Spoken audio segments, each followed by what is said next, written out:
നമസ്കാരം. ഏവർക്കും cent Thomas കോളേജിലേക്ക് ഹാർദവമായ സ്വാഗതം. കോഴഞ്ചേരിയിലെ ഏറ്റവും പ്രശസ്തമായ ഒരു കോളേജാണ്. നമ്മുടെ കേരളത്തിൽ തന്നെ ഏറ്റവും കൂടുതൽ മികച്ച മേഖലകളിൽ പ്രഗത്ഭരായിട്ടുള്ള വ്യക്തികൾ പഠിച്ച് വ്യക്തിമുദ്ര പതിപ്പിച്ചിട്ടുള്ളൊരു കോളേജാണ് സെൻറ്റ് തോമസ് കോളേജ്. നമ്മുടെ കോളേജിൽ ഇന്ന് നടക്കുന്ന ഏകദിന ശില്പശാലയിലേക്ക് ഇവരെ സ്നേഹത്തോടെ സ്വാഗതം ചെയ്യുകയാണ്. കാര്യപരിപാടികളിലേക്ക് നമ്മൾ കടക്കുകയാണ്. ആദ്യമായി ഈശ്വര പ്രാർത്ഥനയാണ്. ഈശ്വര പ്രാർത്ഥനയ്ക്കായി നമുക്ക് ഏവർക്കും എഴുന്നേറ്റ് നിൽക്കാം.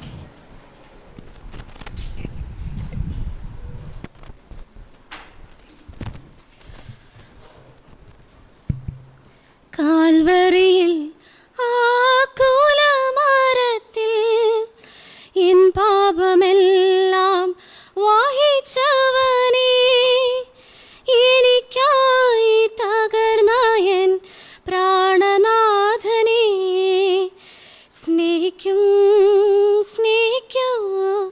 ഞാനിനി. പിരിയില്ല ഞാൻ, മാറില്ല ഞാൻ, യേശുവേ അങ്ങിൽ നിന്നും നൽകിടാമേൻ പ്രാണൻ പോലും. പ്രിയനേ നിനക്കായി നൽകിടാമേൻ പ്രാണൻ പോലും. പ്രിയനേ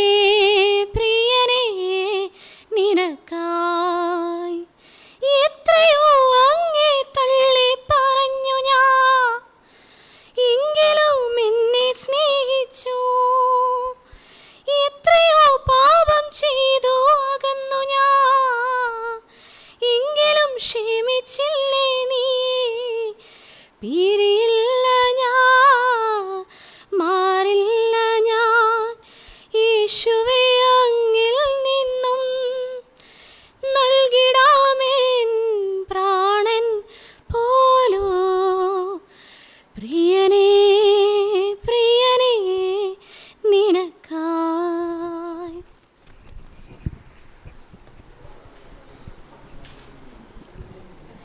നമ്മുടെ കോളേജിലെ പൂർവ്വ വിദ്യാർത്ഥികളായിരുന്ന ശ്രീ റോയ് മാത്യു, അതോടൊപ്പം ശ്രീ NC തോമസ് കുട്ടി എന്നിവരുടെ വിയോഗത്തിൽ അനുശോചന പ്രമേയം അവതരിപ്പിച്ച് അവർക്ക് അനുസ്മരണം നൽകുവാനായി ഏറെ പ്രിയപ്പെട്ട അഡ്വക്കേറ്റ് ജോൺ ഫിലിപ്പോ സാറിനെ സ്നേഹത്തോടെ ക്ഷണിച്ചോളൂ.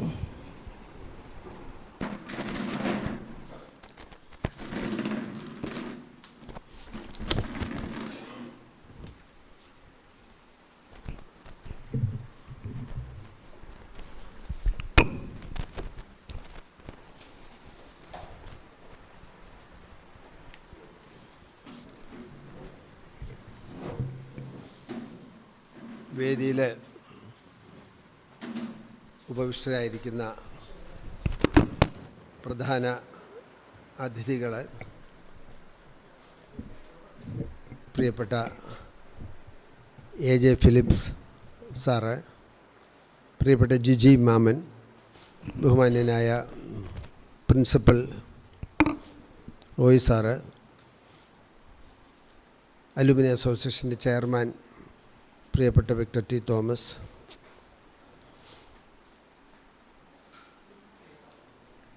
ഇവിടെ അലുമിനി അസോസിയേഷൻ്റെ പ്രിയങ്കരനായ സെക്രട്ടറി പ്രിയപ്പെട്ട ലിബു, കമ്മിറ്റി അംഗങ്ങളെ,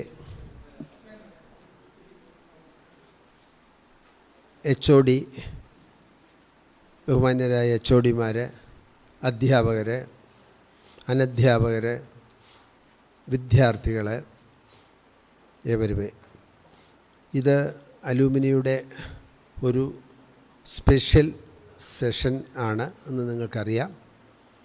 അതിലേക്ക് പ്രവേശിക്കുന്നതിന് മുമ്പേ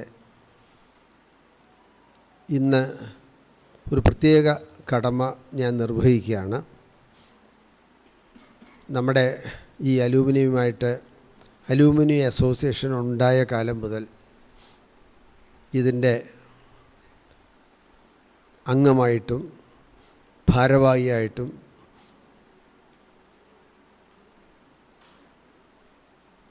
ട്രഷറായിട്ട് 4 ടേമും പ്രവർത്തിച്ച ഞങ്ങളുടെയൊക്കെ പ്രിയപ്പെട്ട അധ്യാപകൻ ശ്രീ NC തോമസ് കുട്ടി സാറ് 4 ദിവസം മുമ്പേ നിര്യാതനായി. അദ്ദേഹത്തിന് അലൂമിനി അസോസിയേഷൻ്റെ ആദരാഞ്ജലികൾ അർപ്പിക്കേണ്ടതുണ്ട്. ഒരു സ്മരണ ഞാൻ ലളിതമായിട്ട് നടത്തുകയാണ്. പ്രിയപ്പെട്ട തോമസ് കുട്ടി സാറ് കോഴഞ്ചേരി നെടുവേലിൽ, കീഴുകര നെടുവേലിൽ കുടുംബത്തിലെ അംഗമാണ്. പാലക്കുന്നത്ത് ഒറിജിനാണ്. തോമസ് കുട്ടി സാറ് കോഴഞ്ചേരി സെൻറ്റ് തോമസ് ഹൈസ്കൂളിലെ അധ്യാപകനായിട്ട് 37 വർഷം സേവനമനുഷ്ഠിച്ച് ഒരു വലിയ സമൂഹത്തെ വിദ്യ അഭ്യസിപ്പിച്ച് വാത്സല്യം പകർന്നു കൊടുത്ത് അവരുടെയൊക്കെ സ്നേഹത്തിന് ബഹുമാനത്തിനും പാത്രീഭൂതനായ ഒരു മഹൽ വ്യക്തിയായിരുന്നു എന്ന് ചുരുങ്ങിയ വാക്കുകളിൽ പറയുവാൻ എനിക്ക് അഭിമാനമുണ്ട്, സന്തോഷമുണ്ട്. ഈ സന്ദർഭത്തിൽ ദുഃഖവുമുണ്ട്. പ്രിയപ്പെട്ട തോമസ് കുട്ടി സാറ് പലർക്കും അറിയില്ല, അതുകൊണ്ടാണ് ഞാൻ അത്തരം ഒരു മുഖവുര തന്നത്. പ്രിയപ്പെട്ട തോമസ് കുട്ടി സാറിന് മരിക്കുമ്പോൾ 86 വയസ്സാണ് പ്രായം. അദ്ദേഹം 4 ടേം നമ്മുടെ അലൂമിനി അസോസിയേഷൻ ട്രഷററായിട്ടിരുന്നു. അദ്ദേഹം ട്രഷററായിട്ടിരിക്കുമ്പോൾ ഒരു ടേമിൽ ഞാനിതിൻ്റെ വൈസ് പ്രസിഡൻ്റായിരുന്നു. കമ്മിറ്റിയിൽ സ്ഥിരമായിട്ട് ഞങ്ങളെല്ലാവരും ഒന്നിച്ചുണ്ടായിരുന്നു. ഞാൻ അവിടെയൊക്കെ അദ്ദേഹത്തെ, ഞാൻ എന്നുള്ളതല്ല, അവിടെ കൂടി വരുന്നവരൊക്കെ അദ്ദേഹത്തെ ഒരു അധ്യാപകനായിട്ട് തന്നെ കണ്ടാണ് നമ്മൾ വർത്തിച്ചിരുന്നത്. പ്രിയപ്പെട്ട തോമസ് കുട്ടി സാറ് നമ്മുടെ ഈ അലൂമിനി അസോസിയേഷൻ്റെ ഒരു ബാല്യദശയിൽ പ്രോപ്പറായിട്ടുള്ള ഒരു അക്കൗണ്ടിങ് സിസ്റ്റം ഒന്നും നമുക്ക് കൊണ്ടുപോകാൻ കഴിയാത്ത സാഹചര്യത്തിൽ സാറത് ഒരു സിസ്റ്റമാറ്റിക് ആക്കി അലൂമിനിയത്തിന് ഒരു അക്കൗണ്ടിങ് സിസ്റ്റം ഉണ്ടാക്കി ഇന്നും അത് അനുസ്യൂതം തുടർന്നു വരികയാണ്. നമ്മൾ ഏറെ അലൂമിനി അസോസിയേഷൻ അദ്ദേഹത്തോട് ആ വിഷയത്തിൽ കടപ്പെട്ടിരിക്കുന്നു. അതുപോലെ തന്നെ ഒരു ബൈലോയെ, ഒരു നിയമ പാർട്ട് നമുക്ക് യഥാർത്ഥത്തിൽ ആദ്യകാലങ്ങളിലില്ലായിരുന്നു. ചെറുതായി നമ്മൾ തന്നെ ഓരോ ഐറ്റംസ് ചേർത്ത് അത് 3-4 പേപ്പറുകളിലായിട്ട് ഇങ്ങനെ മുമ്പോട്ട് കൊണ്ടുപോകായിരുന്നു. സാറിൻ്റെ കാലത്താണ് അതിനൊരു അലകും പിടിയും ചിട്ടയുമാക്കി ഒരു bylaw, saint Thomas college alumni അസോസിയേഷൻ്റെ ഒരു ബൈലോ നമ്മൾ സൃഷ്ടിച്ചെടുത്തത്. ഇന്ന് ആ ബൈലോ അടിസ്ഥാനമാക്കിക്കൊണ്ടാണ് നമ്മൾ അതിൻ്റെ അത് ഒരുപാട് അമെൻമെൻറ്റ്സൊക്കെ വരുത്തിയിട്ട് പിന്നെ രജിസ്ട്രേഷൻ ഡിപ്പാർട്ട്മെൻറ്റിൽ നമ്മളിപ്പം രജിസ്ട്രേഷന് വേണ്ടിയിട്ട് സമർപ്പിച്ചിരിക്കുകയാണ്. അതൊക്കെ പ്രിപ്പയർ ചെയ്യുന്ന സമയത്തൊക്കെ എല്ലാവരും തോമസ് കുട്ടി സാറിൻ്റെ കാര്യങ്ങൾ ഓർമ്മിക്കുന്നുണ്ടായിരുന്നു. അങ്ങനെ ആ ബൈലോയുടെ സൃഷ്ടിയുടെ കാര്യത്തിലാണെങ്കിലും തോമസ് കുട്ടി സാറിനോട് ഈ അലൂമിനിക്കുള്ള കടപ്പാട് ഏറ്റവും വലുതാണ്. അദ്ദേഹത്തിൻ്റെ സ്മരണകൾ നിലനിർക്കത്തക്കതാണ്. പ്രിയപ്പെട്ട തോമസ് കുട്ടി സാറ് ആരോഗ്യമുണ്ടായിരുന്ന കാലങ്ങളിലൊക്കെ ഞങ്ങളൊക്കെ അടുത്ത് ചെല്ലുകയും ചെയ്യുമ്പോൾ എന്നോട് ചോദിക്കാറുണ്ടായിരുന്നു, ജോൺ ഫിലിപ്പോസേ എങ്ങനെയുണ്ട്, നമ്മുടെ അലൂമിനി എല്ലാം ഭംഗിയായിട്ട് പോകുന്നുണ്ടല്ലോ, നിങ്ങളൊക്കെ അത് കൊണ്ട് നടക്കണമെന്ന് ഉപദേശിക്കാറുണ്ട്. സാറിന് നാടിനോടും ഈ കോളേജിനോടും അലൂമിനി അസോസിയേഷനോടും ഇവിടെ പഠിക്കുന്ന വിദ്യാർത്ഥികളോടും ഒക്കെയുള്ള അദ്ദേഹത്തിൻ്റെ അതീവമായ സ്നേഹവും കൂറുമാണ് അതൊക്കെ പ്രകടിപ്പിച്ചിരുന്നത്. അങ്ങനെയുള്ള ഒരു മഹൽ വ്യക്തിയാണ് 4 ദിവസങ്ങൾക്ക് മുമ്പേ ഈ ലോകത്തോട് വിട പറഞ്ഞത്. ഇന്ന് അദ്ദേഹത്തിൻ്റെ മൃതശരീരം ഭവനത്തിൽ രാവിലെ 9 മുതൽ ഉണ്ട്. ഞാൻ പ്രിയപ്പെട്ട വിക്ടറെ ഞങ്ങളെല്ലാവരും പോയി ആദരാഞ്ജലികൾ അർപ്പിക്കുകയുണ്ടായി. ഇനി ഔപചാരികമായിട്ട് നമ്മൾ പോയി റീത്ത് വെക്കുന്നുമുണ്ട്. നമ്മുടെ അനുശോചനം അവിടെ നമ്മൾ അറിയിക്കുകയും ചെയ്തു. അതോടൊപ്പം തന്നെ കഴിഞ്ഞ ആഴ്ചയിൽ കഴിഞ്ഞ ടൈമിൽ നമ്മുടെ കമ്മിറ്റി മെമ്പറായിരുന്ന റോയ് മാത്യു മുട്ടിത്തോട്ടത്തിൽ തെക്കേമലയുള്ളത് പലർക്കും അറിയാവുന്ന ആളാണ്. നമ്മുടെ കഴിഞ്ഞ ജനറൽ ബോഡിക്ക് വളരെ ആക്റ്റീവായിട്ട് ഈ വേദിയിൽ ഉണ്ടായിരുന്ന ആളാണ്. അഭിപ്രായങ്ങളൊക്കെ പറയുകയൊക്കെ ചെയ്ത റോയി വളരെ പെട്ടെന്ന് കഴിഞ്ഞ ആഴ്ചയിൽ എനിക്ക് തോന്നുന്നു 11 ദിവസമായി മരിച്ചുപോയി, ഹാർട്ട് അറ്റാക്ക് വന്നിട്ട്. അദ്ദേഹത്തിൻ്റെ ഭവനത്തിലും നമ്മൾ പോവുകയും ആദരാഞ്ജലികൾ ഔപചാരികമായിട്ട് അറിയിക്കുകയും ചെയ്തു. ഈ 2 മഹൽ വ്യക്തികൾ ഈ അലൂമിനി അസോസിയേഷൻ ചെയ്തിട്ടുള്ള സേവനങ്ങളെ മനസ്സിൽ സ്മരിച്ചുകൊണ്ട് നമുക്കൊരു നിമിഷം എഴുന്നേറ്റ് നിന്ന് നമ്മുടെ അഗാധമായ ദുഃഖവും ആദരാഞ്ജലികളും അർപ്പിക്കാം.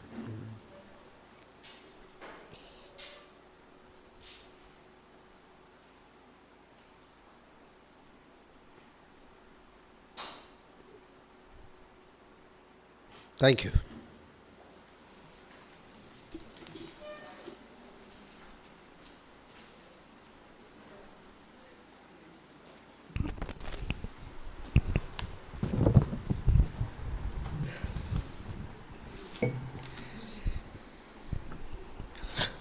നന്ദി ജോൺ സാർ.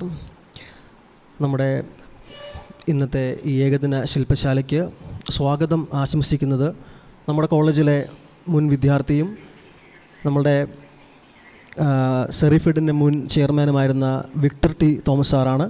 സാറിനെ ഏറെ സ്നേഹത്തോടെ ക്ഷണിക്കുകയാണ്.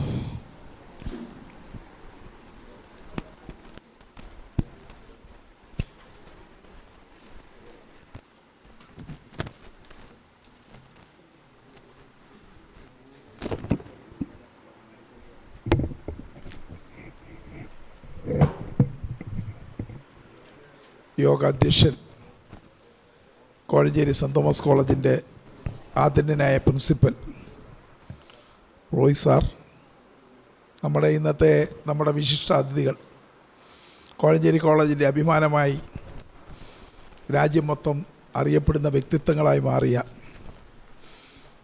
ബഹുമാനപ്പെട്ട പത്രപ്രവർത്തക രംഗത്ത് സീനിയർ ജേർണലിസ്റ്റായ KJ ഫിലിപ്പ് സാർ, ഞങ്ങളുടെയൊക്കെ സഹപാഠിയും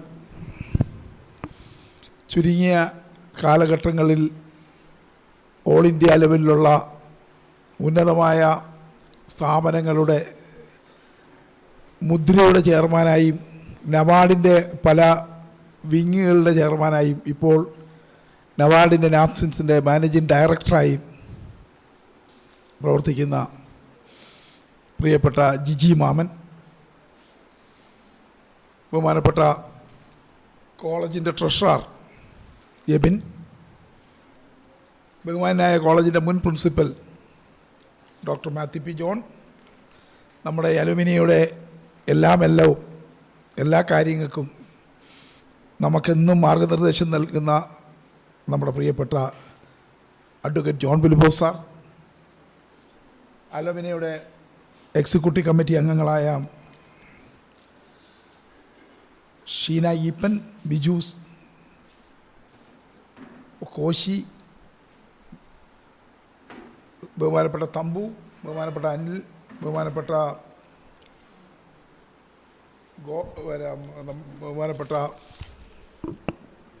മറ്റ് അലുമിനി എക്സിക്യൂട്ടീവ് കമ്മിറ്റി അംഗങ്ങൾ, ബഹുമാനായ ഈ അലുമിനി ഇതൊന്ന് നിയമപരമായി UGCയുടെ നിയമം അനുസരിച്ച് രജിസ്റ്റർ ചെയ്യുന്നതിന് ഏറ്റവും കൂടുതൽ സഹായിച്ച നമ്മുടെ കോശി റിട്ടയർഡ് രജിസ്ട്രാറാണ്. അതുപോലെ കോശിയെ ഒപ്പം നിന്ന് കൂടെ നിന്ന് അതിൻ്റെ ലീഗലായ കാര്യങ്ങൾക്കെല്ലാം സഹായിച്ച നമ്മുടെ അശോകൻ, പ്രതിഭ കോളേജ് പ്രിൻസിപ്പൽ, ബഹുമാനപ്പെട്ട മുൻ ചെറുവോൾ പഞ്ചായത്ത് പ്രസിഡന്റ് സണ്ണി മാത്യു, അതുപോലെ തന്നെ ബഹുമാനപ്പെട്ട അധ്യാപക ശ്രേഷ്ഠർ, വിദ്യാർത്ഥികൾ, അനധ്യാപകർ. ഇന്ന് നമുക്ക് ജിജി മാമൻ ഈ 22-ാം തീയതി ഇന്നലെ കോഴഞ്ചേരി സെൻറ് തോമസ് ഹൈസ്കൂളിൽ അദ്ദേഹത്തിൻ്റെ ഗ്രാൻഡ് ഫാദർ ദാനിയൽ സാറ് പഠിപ്പിച്ച സ്കൂളാണ്. ജിജി പഠിച്ചതൊക്കെ സ്കൂളൊക്കെ സൈനിക സ്കൂളിൽ നിന്ന് പഠിച്ച് വന്നാണ് കോഴഞ്ചേരി കോളേജിലോട്ട് വന്നത്. അപ്പം അദ്ദേഹം ഈ നാപ്സിൻ്റെ മാനേജിംഗ് ഡയറക്ടറായി നിന്നുകൊണ്ട് അവരുടെ കമ്പനിക്ക് ചാരിറ്റി പ്രവർത്തനങ്ങൾക്കും അങ്ങനെയുള്ള കാര്യങ്ങൾക്ക് ചെയ്യുവാനായിട്ടൊരു ഫണ്ട് മാറ്റി വെച്ചിട്ടുണ്ട്. ഇന്ത്യ ഗവൺമെൻറ്റിൻ്റെ നിയമം അനുസരിച്ച് 2% ഫണ്ട്സ് ഇങ്ങനെയുള്ള കാര്യങ്ങൾക്ക് ചെയ്യണം.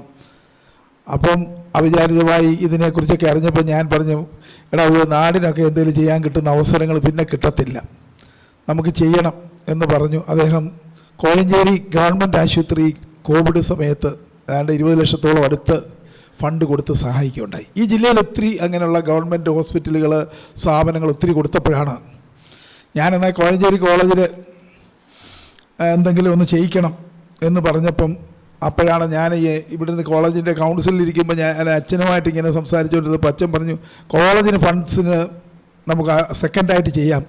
കോഴഞ്ചേരി സ്കൂളിൽ ഒത്തിരി പാവപ്പെട്ട പിള്ളേരുണ്ട്, അവർക്ക് കമ്പ്യൂട്ടർ പഠിക്കാനൊന്നും സൗകര്യമില്ല, നമുക്കും ഫണ്ടില്ല, നമ്മുടെ ഫണ്ടിനകത്ത് എല്ലാം കൂടെ സ്കൂളിൽ വെച്ചേക്കുന്നതാണ്ട് 4 ലക്ഷമോ 2 സ്കൂളിലും കൂടെയൊക്കെ, അതുകൊണ്ടൊന്നും ആകത്തില്ല.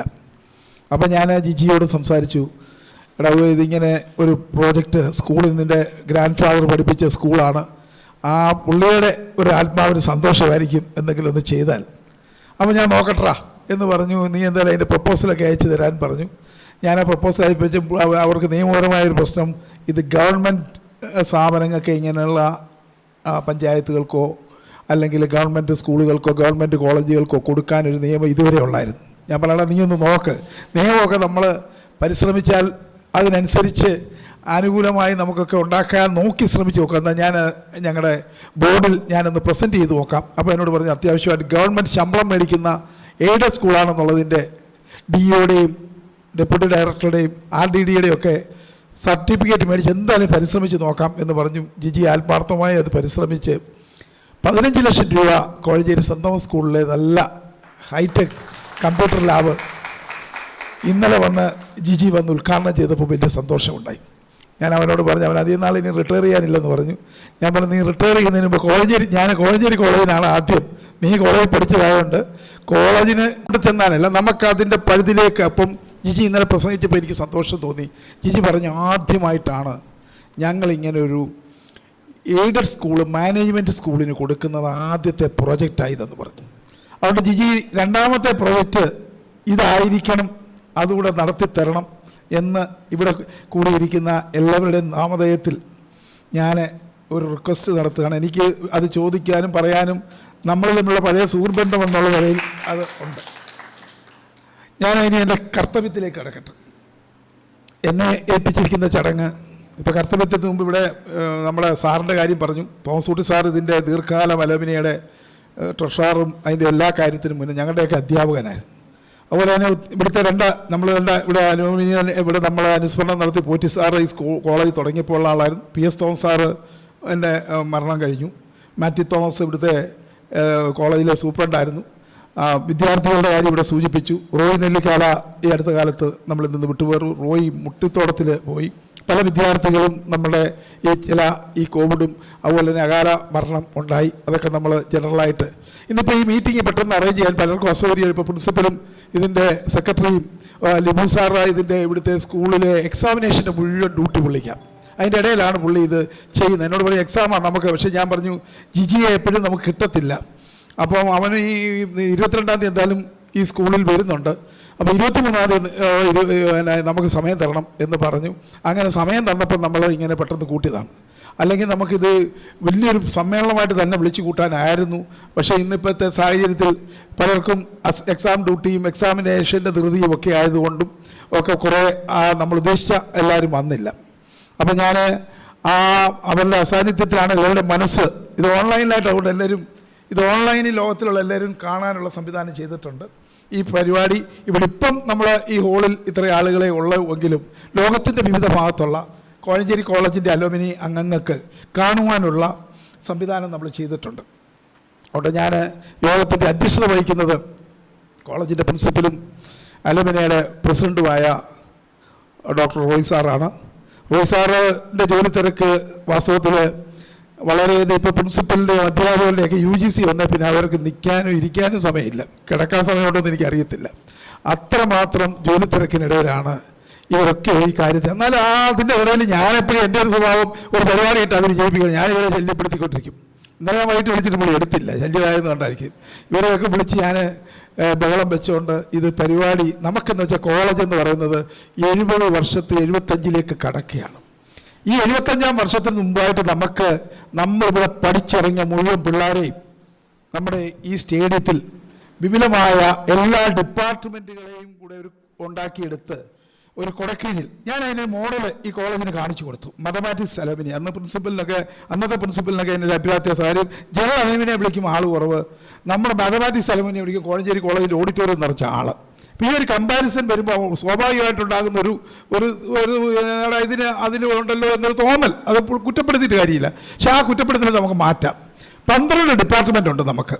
ഈ 12 ഡിപ്പാർട്ട്മെൻറ്റിലും ഒരു 500 പേരെ വെച്ച് നമ്മൾ ഡിപ്പാർട്ട്മെൻറ്റ് അലൂമിന സംഘടിപ്പിച്ചിട്ട് ഇതൊരു കൊടക്കീഴിലോട്ടാക്കുമ്പോൾ 6000 പേര് കൂടുന്ന ഒരു ജനറൽ അലൂമിന. സാറേ, നിങ്ങളൊക്കെ അതിനകത്ത് വരണം. അത് പ്ലാൻ ചെയ്ത് ഞങ്ങൾ വിപുലമായിട്ട് ജൂബിലിയുടെ തുടക്കത്തിന് ഈ സ്റ്റേഡിയം ഞാൻ കൗൺസിൽ മെമ്പർ 25 കൊല്ലം മുമ്പ് ഞാൻ ഈ ഗവർണിംഗ് ബോർഡ് മെമ്പറായിരിക്കുമ്പം ഞാനന്ന് കൺവീനറായി ഉണ്ടാക്കിയൊരു, ഇവിടെ നമുക്കൊരു സ്റ്റേഡിയം ഒന്നും ഇല്ലായിരുന്നു, പാറയായിരുന്നു, അത് പൊട്ടിച്ചുണ്ടാക്കിയ അതാ. അപ്പോൾ ഈ സ്റ്റേഡിയത്തിലൊരു പരിപാടി നമുക്ക് ഇപ്പം ഏതോ നിയോഗത്തിൽ ഞാൻ വീണ്ടും ഈ ഗവർണിംഗ് കൗൺസിൽ വന്നിട്ടുണ്ട്. അപ്പോൾ നമുക്ക് ഈ വർഷം ജൂബിലി 75 വർഷത്തെ കൊണ്ടുപോകുന്നതിനകത്ത് ഈ ഒന്നാമത്തെ പ്രോജക്റ്റ് ഈ കോളേജിൽ പഠിച്ചിറങ്ങിയിട്ടുള്ള മുഴുവൻ പൂർവ്വകാല വിദ്യാർത്ഥികളെയും അവരെ ഒരുമിപ്പിച്ചൊന്ന് കാണാനും ഒരു കുടക്കീഴിൽ അണിനിരത്താനും ഒരു വലിയ ശ്രമമാണ്. അതിന് നിങ്ങളുടെയൊക്കെ സഹായം വേണം. നിങ്ങൾ കൂടെ പഠിച്ചവരോടും നിങ്ങളുടെ ഒക്കെ ആളുകളെ കൂടെ കൊണ്ടുവരണം. അപ്പോൾ ഞാൻ പറഞ്ഞു വന്നത്രേ ഉള്ളൂ. പ്രിൻസിപ്പലിനെ സ്വാഗതം ചെയ്യുമ്പോൾ പ്രിൻസിപ്പലിന് എന്നെ ഒത്തിരി അസഹിഷ്ണുതയുണ്ട്. ഞാൻ നല്ല കാര്യത്തിന് വേണ്ടിയാണ് ഈ അസഹിഷ്ണപ്പെടുത്തണം. ഇപ്പോഴും ഞാൻ രാവിലെ വന്ന് പറഞ്ഞു, സാറേ സാറന്മാരോടൊക്കെ സ്ട്രിക്റ്റായിട്ട് സാർ ഇച്ചിരി മയത്തിലൊക്കെ പറയുന്ന ആളാ ഇന്നുണ്ട്. അന്ന് ഇതിനകത്ത് എന്താ വാട്സപ്പിലോ ഇതിലൊക്കെ അങ്ങ് ഇടും. ആൾ കണ്ടാൽ വന്നില്ല, ഇവർ കാണുന്നവർ പലപ്പോഴും ചിലപ്പോൾ നാളെ വാട്സപ്പ് നോക്കത്തുള്ളായിരിക്കും, ചിലർ ഫേസ്ബുക്ക് നോക്കത്തുള്ളായിരിക്കും, സമയം കിട്ടണ്ടായി. അതുകൊണ്ട് നിർബന്ധമായിട്ട് ഇത് അയച്ചിട്ട് ഞാനിങ്ങനെ അയച്ചിട്ടുണ്ട്. നിങ്ങൾ നിർബന്ധമായിട്ട് നിങ്ങൾക്ക് വരാൻ അസൗകര്യമുണ്ട്, നിങ്ങളുടെ ഡിപ്പാർട്ട്മെൻറ്റിലെ സാറന്മാരെ പൂർവ്വ വിദ്യാർത്ഥികളുടെ ആ ഓർഗനൈസേഷനെ ഒന്ന് കൊണ്ടുവരണം. അത് കുഴപ്പമില്ല, ഇത് നല്ലൊരു തുടക്കം. ഇന്നത്തെ ദിവസം എന്താണെന്ന് പറയുക, മേഡം 10 നല്ല തുടക്കത്തിന് നല്ല സമയമാണെന്നാണ് ഈ പറയുന്ന മേഡം 10ാം ഉദയത്തിൽ ഇത് നമ്മൾ രജിസ്റ്റർ ചെയ്തിട്ട് ആദ്യമായിട്ട് ഇന്ന് കൂടുകയും. അപ്പോൾ ഈ 10ാം ഉദയത്തിൽ നമുക്ക് ഈ വർഷം അതിഗംഭീരമായ ഒരു സമ്മേളനമാക്കാൻ ബഹുമാനപ്പെട്ട പ്രിൻസിപ്പൽ അതിനും പ്രിൻസിപ്പൽമാരും അധ്യാപകരും ഒക്കെ അതിനകത്ത് ഉള്ള സമയത്തിൽ അവരിന്ന് മേലിൽ നിന്ന് രക്ഷകർത്തൃത്വം ചെയ്താൽ മതി. പഠിച്ച പിള്ളേരെ എല്ലാം പിടിച്ച് മുന്നോട്ട്. ഇപ്പോൾ ഞാൻ റൂബിയോട് നമ്മൾ മാത്യു പി ജോൺ സാറിനോട് പറയായിരുന്നു, ഇപ്പോൾ റിട്ടയർ ചെയ്ത് ചുമ്മാ നടക്കുക, ഇവിടെ പഠിച്ചതുമാണ്, 7 കൊല്ലം ഇവിടെ പഠിച്ചതാണ്. ഇവിടെ പഠിച്ച പിള്ളേരെ എല്ലാം കൂടെ സംഘടിപ്പിക്കാമെന്ന് മുന്നോട്ട് വരണം. ഭാര്യ ഇപ്പം സുവോളജിയുടെ ഹെഡ് ഓഫ് ദ ഡിപ്പാർട്ട്മെൻറ്റാണ്. പുള്ളിക്കാരത്തി കഴിഞ്ഞ ദിവസം വന്ന സുവോളജി ഡിപ്പാർട്ട്മെൻറ്റ് ഡെവലപ്പ് ചെയ്യുന്നതിനെക്കുറിച്ചും അസോസിയേഷനെക്കുറിച്ചും ഒക്കെ വളരെ കാര്യമായിട്ട് ഇവിടെ സംസാരിച്ചു. ഇന്ന് എന്തുകൊണ്ടോ റൂബിക്ക് കഞ്ഞി വെക്കാനാണെന്ന് വന്നില്ല. എന്തായാലും അത് തെറ്റായിപ്പോയെന്ന് ഞാൻ പറഞ്ഞു. അങ്ങനെ പാടില്ല. അപ്പം നമ്മളെല്ലാവരും ഒരു കാര്യം പറഞ്ഞിട്ട് ആ കാര്യത്തിനകത്ത് നമ്മുടെ കൂടെ ഒരു കുറച്ച് ആത്മാർത്ഥത വേണം. അതുകൊണ്ട് പ്രിൻസിപ്പൽ അതിനകത്ത് ഇനിഷ്യേറ്റീവ് എടുക്കുക. ഞങ്ങളെല്ലാം കൂടെ ഉണ്ട്. ഞങ്ങളുടെ എല്ലാ ആത്മാർത്ഥമായ സഹകരണം അതിനകത്തുണ്ടാകും. അധ്യക്ഷൻ എന്നുള്ള നിലയിൽ ഒരു ചടങ്ങിന് അധ്യക്ഷനായിട്ടിരിക്കുന്നത് കോളേജിൻ്റെ പ്രിൻസിപ്പൽ ആ കോളേജിൻ്റെ എല്ലാം. അപ്പോൾ ആ രീതിയിൽ പ്രിൻസിപ്പലിനെ ഹാർദവമായി ഞാൻ സ്വാഗതം ചെയ്തു. AJ ഫിലിപ്പ് സാറ് എന്ന് പറയുന്നത് നമ്മുടെ കോളേജിൻ്റെ ഒരു മാധ്യമരംഗത്തൊരു സീനിയർ പത്രപ്രവർത്തകനും, അത് ഡൽഹി ബേസ് ചെയ്ത് ഏറ്റവും പ്രധാനപ്പെട്ട ലോകമറിയപ്പെടുന്ന മാധ്യമങ്ങളുടെ തലപ്പത്ത് അവിടെ അദ്ദേഹത്തിൻ്റെ തൂലിക കൊണ്ട് ഈ രാജ്യത്തിൻ്റെയും ഈ നാടിൻ്റെയും ജനങ്ങളുടെയും ഒക്കെ ആ ക്രയ നമ്പരങ്ങൾ ആ തൂലികയിലൂടെ ചലിപ്പിച്ച് ഭരണാധികാരികളെ കൊണ്ട് ചെയ്യിക്കുന്ന വലിയൊരു ജോലിയാണ് പത്രപ്രവർത്തകരുടെ ധർമ്മം.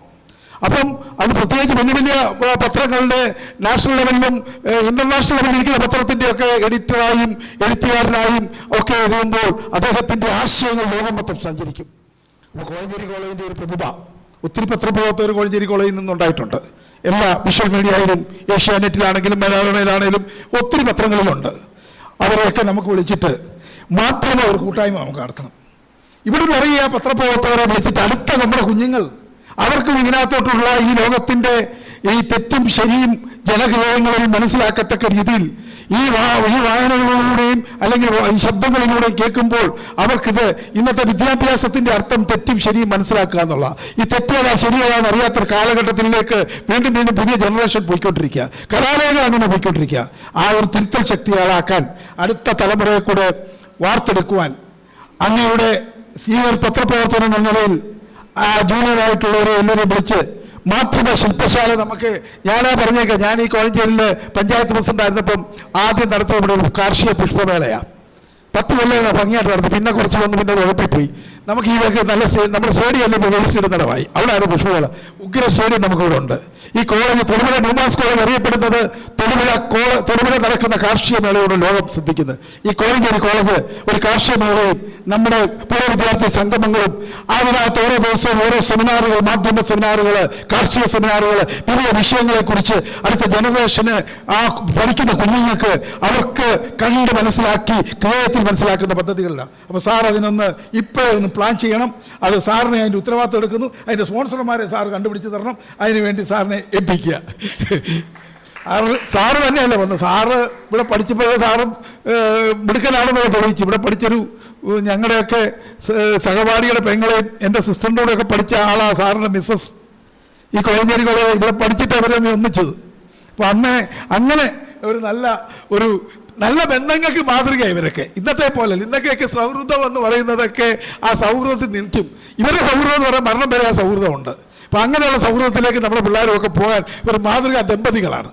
ആ മിസ്സസ് മാത്യു സാറിനെ കൂടെ ഞാൻ സ്വാഗതം ചെയ്യുന്നു. ജിജി ഈ പറഞ്ഞ പോലെ സൈനിക സ്കൂളിൽ നിന്ന് ഇറങ്ങി വരുന്നത് അറിയാമോ? സൈനിക സ്കൂളിൽ ആൺപിള്ളേർ മാത്രമുള്ള പട്ടാളച്ചിട്ടേ വളർന്ന് വന്നേച്ച് സ്വാതന്ത്ര്യം കിട്ടിയത് പുള്ളിക്ക് ഇവിടെ ആദ്യം. പുള്ളി ഇവിടെ വന്ന് കോളേജിലോട്ട് വന്നപ്പോഴത്തേക്ക് പുള്ളിയാണ്ട് ഇത് കണ്ടപോലെ എന്താ ഈ വേഴാമ്പൽ മഴ കാണുന്ന പോലെ മരുഭൂമിയിൽ ഇവിടെ എല്ലാം ഓടിത്തിരിഞ്ഞ് ഭയങ്കര സ്മാർട്ടാണ്. പുള്ളിയുടെ ഇംഗ്ലീഷ് ഹിന്ദിയൊക്കെ കേട്ടാൽ നമ്മളൊക്കെ നമുക്കതൊന്ന് പുള്ളി അവിടെ സൈനിക സ്കൂളിൽ പഠിച്ചപ്പോൾ ഭയങ്കര ഫ്ലുവൻ്റായിട്ട് ഇംഗ്ലീഷ് ഹിന്ദിയൊക്കെ പറഞ്ഞ് പെൺപിള്ളേരെ എല്ലാം പുള്ളി അടുത്ത് ചെന്നങ്ങ് ലോകം പറയും. അപ്പോൾ എല്ലാവർക്കും വലിയ ഇഷ്ടമായിരുന്നു ജിജിയുടെ ഹിന്ദി കേൾക്കാനും ജിജിയുടെ ഇംഗ്ലീഷ് കേൾക്കാനും എല്ലാവരും ഇത് ഞങ്ങൾ നോക്കുമ്പോൾ ഞങ്ങളുടെ അടുത്തടുത്ത് പെൺപിള്ളേർ മൊത്തം ജിജിക്ക് ചുറ്റുക. അപ്പോൾ ഞങ്ങളൊക്കെ അസൂയയോടുകൂടി ജിജിയുടെ ആ സംസാരം നല്ല വിഷയം, ഏത് വിഷയത്തെ ആധികാരികമായിട്ട് അന്ന് തൊട്ട് അന്നേ ഞാൻ വിചാരിച്ചു, ഞാൻ പറഞ്ഞത് നീ IAS വല്ലതും പോകേണ്ടതാ. ദൈവം തമ്പുരാൻ ഇവിടെ ഇരിക്കുമ്പോൾ തന്നെ ഏറ്റവും വലിയ അഗ്രികൾച്ചർ യൂണിവേഴ്സിറ്റി ടെസ്റ്റ് എഴുതി നാഷണൽ ലെവലിൽ അഡ്മിഷൻ കിട്ടി. അങ്ങനെ ജിജി മുദ്രയുടെ പിന്നീട് ഞാൻ ഒത്തിരി നാൾ കഴിയുമ്പോൾ മുദ്രയുടെ ചെയർമാൻ്റെ പടമൊക്കെ കണ്ടപ്പോഴാണ് മുദ്രയുടെ ചെയർമാനായി കണ്ടപ്പം ഇവനിവിടെ ഒരു അവധിക്ക് വന്നപ്പോൾ ഞാൻ വിളിച്ചേച്ച് പറഞ്ഞിടാ കാണണം ഇങ്ങനെയൊക്കെ എന്തെങ്കിലും കാര്യങ്ങളൊക്കെ. മുദ്രയ്ക്ക് അങ്ങനെ നമുക്കുള്ള എന്തെങ്കിലും നോക്കട്ടെ എന്നൊക്കെ പറയും. പക്ഷേ ഇതിനൊത്തിരി സ്കീംസ് ഉണ്ട്. അവിടെ ദൈവം ഈ പറഞ്ഞ പോലെ റിട്ടയർ ചെയ്യണം. അപ്പം ജിജിയുടെ ജിജിയുടെ ഗ്രാൻഡ് ഫാദർ നമ്മുടെ കോളേജ് സ്കൂളിൽ ദാനിയൽ സാറിൻ്റെ മകളാണ് ജിജിയുടെ മദർ. പുള്ളി നമ്മുടെ സെൻട്രൽ സ്കൂളും ഞങ്ങളുടെയൊക്കെ കുടുംബങ്ങളുമായിട്ട് വലിയ ബന്ധങ്ങളുള്ള ജിജിയുടെ മദറിന് ജിജി ഞങ്ങൾ കൂടെ പഠിക്കും. എനിക്ക് ഈ വെള്ളക്കാച്ചിൽ വലിയ ഇഷ്ടമാണ്. അപ്പം ജിജിയുടെ വീട്ടിൽ ഒത്തിരി കാച്ചിലുണ്ട്. അപ്പം ഞാൻ പറയട്ടെ വെള്ളക്കാച്ചിൽ വെക്കും, അമ്മയോട് പറഞ്ഞ് അത് വെക്കുമ്പോൾ എന്നെ വിളിക്കണമെന്ന്. അങ്ങനെ ജിജിയുടെ അമ്മയുടെ വെള്ളക്കാച്ചിൽ പുഴുങ്ങിയത് ഒത്തിരി ആ വീട്ടിൽ പോയി കഴിച്ചിട്ടുണ്ട്. ഞങ്ങളൊക്കെ അന്നൊക്കെ കൂട്ടുകാർ ഒരു വീട് പോലെ അങ്ങോട്ടും ഇങ്ങോട്ടും ഒക്കെ. അപ്പം ആ ഒരു സ്നേഹമുണ്ട്. അപ്പം ജിജി ഞാൻ ഈ കോഴഞ്ചേരിയുടെ അരിമസന്താനം എന്നുള്ളത് ഈ കോളേജിൻ്റെ അരിമസന്താനം ദൈവം കൂടുതൽ റിട്ടയർ ചെയ്താലും ജിജിയെ തേടി വലിയ വലിയ സാധനങ്ങൾ വരുമെന്നറിയാം. അത്രമാത്രം എക്സ്പീരിയൻസ്, അത്രമാത്രം ഈ പ്രായത്തിനിടയിൽ ഇന്ത്യയുടെ തന്നെ ടോപ്പ് സ്ഥാനത്തേക്ക് എത്താൻ കഴിഞ്ഞു എന്ന് പറയുന്നത് ദൈവം നമ്മുടെ കോളേജിനും ജിജിക്കും നമുക്കൊക്കെ തന്ന അനുഗ്രഹമാണ്. ജിജിയുടെ ഭാര്യയും ഈ കോളേജിലെ വിദ്യാർത്ഥിയാണ്, നമ്മുടെ പുത്തൂരിയാണ്, അനിതയാണ്, ഈ കോളേജിൽ പഠിച്ചതാണ്. അപ്പം രണ്ടുപേരും നമ്മുടെ കോളേജിൻ്റെ പൂർവ്വ വിദ്യാർത്ഥികൾ. നിങ്ങളുടെ കൂട്ടല്ല, അല്ലാതെ വന്നതാണ്. അപ്പം അവരെ എല്ലാ രീതിയിലും സ്വാഗതം ചെയ്തുകൊള്ളുന്നു ജിജിയെ ഹാർദവമായി. കോളേജിൻ്റെ ട്രഷറർ പയ്യനാണ്, ഇപ്പോഴും വിദ്യാർത്ഥിയാണെന്നേ തോന്നത്തുള്ളൂ. അദ്ദേഹത്തിന് ഈ കോളേജിൻ്റെ സഭാ കൗൺസിലിൽ വന്നപ്പോൾ പുള്ളിയുടെ ഒരു സ്വപ്നമായിരുന്നു കോളേജിൻ്റെ ട്രഷറാണ്. പുള്ളി അവിടെ ഭദ്രാസനത്തിൻ്റെ ട്രഷറായി. ഞാൻ ആദ്യം പുള്ളി എതിർത്തു.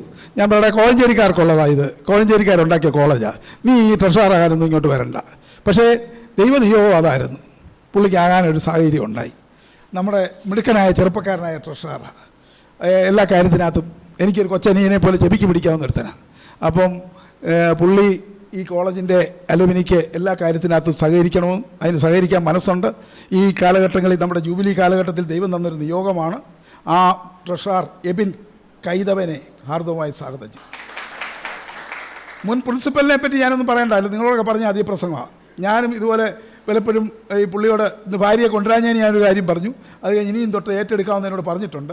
പുള്ളി ആളിറങ്ങിയ എല്ലാ മേഖലയിലും വലിയ കായിക താരമാണ്, ഇൻ്റർനാഷണൽ റഫറിയാണ്.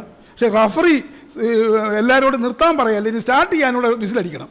അപ്പോൾ ഈ അലൂമിനി ഒന്ന് സ്റ്റാർട്ട് ചെയ്യാനായിട്ട് റഫറിയുടെ വിസിൽ ഭാര്യയ്ക്ക് കൊടുത്തിട്ട് ബാക്കി പഠിപ്പിച്ച പിള്ളേർ കൂട്ടുകാരെ എല്ലാം കൂടെ ഒന്ന് കൂട്ടി.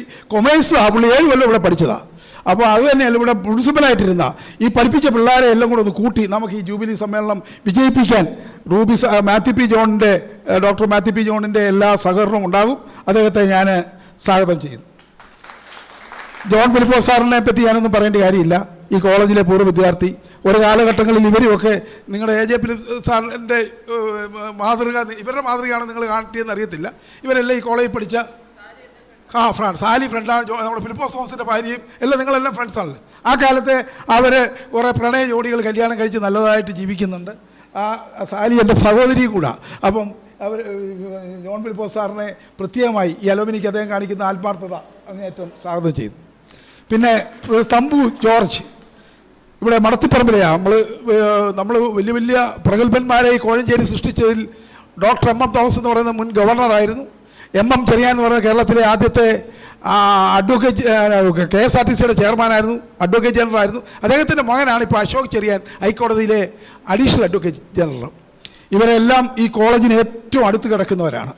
തമ്പു നമ്മുടെ അലുമിനിക്ക് വളരെ ആക്റ്റീവായിട്ട് വന്നു. തമ്പു ഫസ്റ്റ് ഗ്രൂപ്പിൽ തമ്പുവിനെ പഠിച്ചവരെല്ലാം വലിയ വലിയ പുള്ളികളാണ്. എഞ്ചിനീയറിംഗ് കോളേജിൽ പഠിച്ച മുത്തൂറ്റ് ഗ്രൂപ്പിൻ്റെ ചെയർമാൻ JK പൂട്ടി പുള്ളിയുടെ ക്ലാസ്മേറ്റാണ്. പല രാജകുടുംബങ്ങളിലെ ആളുകൾ പുള്ളിയുടെ കൂടെ പഠിച്ചതുണ്ട്. അപ്പോൾ ഒത്തിരി ബന്ധങ്ങളുണ്ട്. ഈ ബന്ധങ്ങളൊക്കെ ചുമ്മാതെ ബന്ധമുണ്ടെന്ന് പറഞ്ഞ് ചുമ്മാ ഇരുന്ന് ഫോൺ വിളിച്ച് ലോഹ്യം പറയാതെ ഈ ബന്ധങ്ങളൊക്കെ ഈ കോളേജിന് വേണ്ടി ഇവിടെ ഉപയോഗിക്കാൻ തമ്പു പ്രവർത്തിക്കണം എന്ന് പറഞ്ഞുകൊണ്ട് തമ്പുവിനെ ഞാൻ സ്വാഗതം ചെയ്യുന്നു. നമ്മുടെ അശോകനെ പ്രതിഭാ കോളേജ് എന്ന് പറയും പത്തനംതിട്ടയിലെ പ്രധാനപ്പെട്ട ഒരു പാരലൽ കോളേജാണ്. അദ്ദേഹത്തിൻ്റെ പ്രതിഭകൾ ഒത്തിരി പേരുണ്ട്. ഈ കോളേജിലും പലരും അദ്ദേഹം ട്യൂഷൻ പഠിപ്പിച്ചവരും ഒക്കെ ഉണ്ട്. ഞങ്ങളൊക്കെ ഒരുമിച്ച് പഠിച്ചതാണ്. പ്രീ ഡിഗ്രിക്കൊക്കെ ഞങ്ങൾ ഒരുമിച്ചായിരുന്നു. ഡിഗ്രി വന്നപ്പോൾ ഞാനൊരു കൊല്ലം പുറകെ വന്നു, ഇംഗ്ലീഷ് കിട്ടാതെ വന്നു. പിന്നെ ഇവർ DC3 DC1 D2 ആയപ്പോൾ ഞാൻ DC1 ആയിരുന്നു. അശോകൻ ഈ കാര്യത്തിനകത്തെല്ലാം അന്ന് ഞങ്ങളൊക്കെ പല പാർട്ടിയാണ്. പുള്ളിയൊക്കെ വലിയ SFIയുടെ തീവ്രവാദി SFIക്കാരനായിരുന്നു. ഞങ്ങളൊക്കെ മറ്റ് UDF അനുഭവമാണ്. പക്ഷേ ഞങ്ങളൊക്കെ തമ്മിൽ അങ്ങോട്ടും ഇങ്ങോട്ടും മത്സരിക്കുകയും ഞങ്ങൾ അങ്ങോട്ടും ഇങ്ങോട്ടും കിടന്ന് പ്രസംഗിക്കുകയും ഒക്കെ ചെയ്യും. പക്ഷേ വൈകിട്ട് ഞങ്ങളൊക്കെ ഓരോരുത്തരുടെ വീട്ടിലാണ്.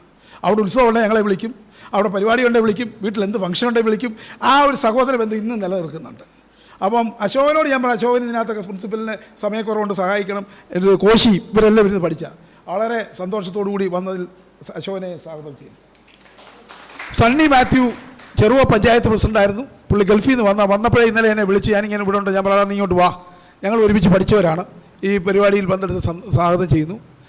നമ്മുടെ രജിസ്ട്രാറായിട്ട് റിട്ടയർ ചെയ്ത കോശി, അതുപോലെ തന്നെ അനിൽ സാറ് ഇവിടുത്തെ എക്സിക്യൂട്ടീവ്. ഷീന ഈപ്പനോട് ഞാൻ പറഞ്ഞു, ഈ കോഴഞ്ചേരിക്കാരത്തിയാണ് ഇവരങ്ങ് കോട്ടയത്ത് പോയെങ്കിലും ഇവിടെ നടന്ന് ഇതൊന്ന് സംഘടിപ്പിക്കാനൊക്കെ നല്ല മിടുക്കിയാണ്. ഹിന്ദിയിൽ വേണേലും മലയാളത്തിൽ വേണേലും പിന്നെ പത്രക്കാരെയാണെങ്കിലും ഇതെല്ലാം കൂടെ ആ പുള്ളിക്കാരത്തിയുടെ ഹസ്ബൻഡാണ് എബ്രഹാം മാത്യു, പല അവാർഡുകൾ മേടിച്ച ആളാണ്. ഞാൻ പുള്ളിയെ ഇവിടെ കോഴഞ്ചേരി ഞാൻ പുള്ളിക്ക് ഇവിടെ പുല്ലൂരുകാരനാണ്. ഞാൻ നോക്കിയപ്പോൾ ആ ഇടയ്ക്ക് പുള്ളിക്ക് ഒത്തിരി അവാർഡുകൾ കിട്ടുന്നു. എബ്രഹാം മാത്യുവിന് അവാർഡ് കിട്ടുമ്പോൾ ഞാൻ പറയാം ഇനി കോഴഞ്ചേരിക്കാരൻ അവാർഡ് കിട്ടിയ നാട് അറിയപ്പെടുന്ന തകഴിയുടെ പേരില്ല എന്ന് പറഞ്ഞാൽ എബ്രഹാം മാത്യുവിന് അവാർഡൊക്കെ ഒത്തിരി കൂട്ടി കോഴഞ്ചേരിയുടെ പേരിലൂടെ വരും എന്നുള്ള ആഗ്രഹത്തോടു കൂടി ഞാൻ നിർബന്ധിച്ചാണ് ഇവരെ കോഴഞ്ചേരി താമസിപ്പിച്ചത്. അപ്പം നമുക്കൊരു മുതൽക്കൂട്ടാണ്, എല്ലാ കാര്യത്തിനകത്തും മുന്നേ നിൽക്കും. ഈ ബിജു എൻ്റെ സഹോദരിയാണ്. പുള്ളിക്കാരത്തി എല്ലാ കാര്യത്തിനകത്തും വളരെ ആക്റ്റീവ്. എറണാകുളത്ത് ആ മോള് അവിടെ പോയിച്ച് അവിടുന്ന് ഓടി വരുന്നത്. വേറെ 2 അനിയത്തിമാരുണ്ട്, ഒരെണ്ണത്തിനെ ഞാൻ വിളിച്ചു കിട്ടിയില്ല. അവരെ കൂടെ ഒക്കെ ഇന്ന് സജീവമാക്കി അവരുടെ പിള്ളേരെ കൂടെ കൂട്ടിയാൽ നിങ്ങൾ 3 സഹോദരിമാർ ഇവിടുത്തെ പ്രൊഫസർമാരായിരുന്നു.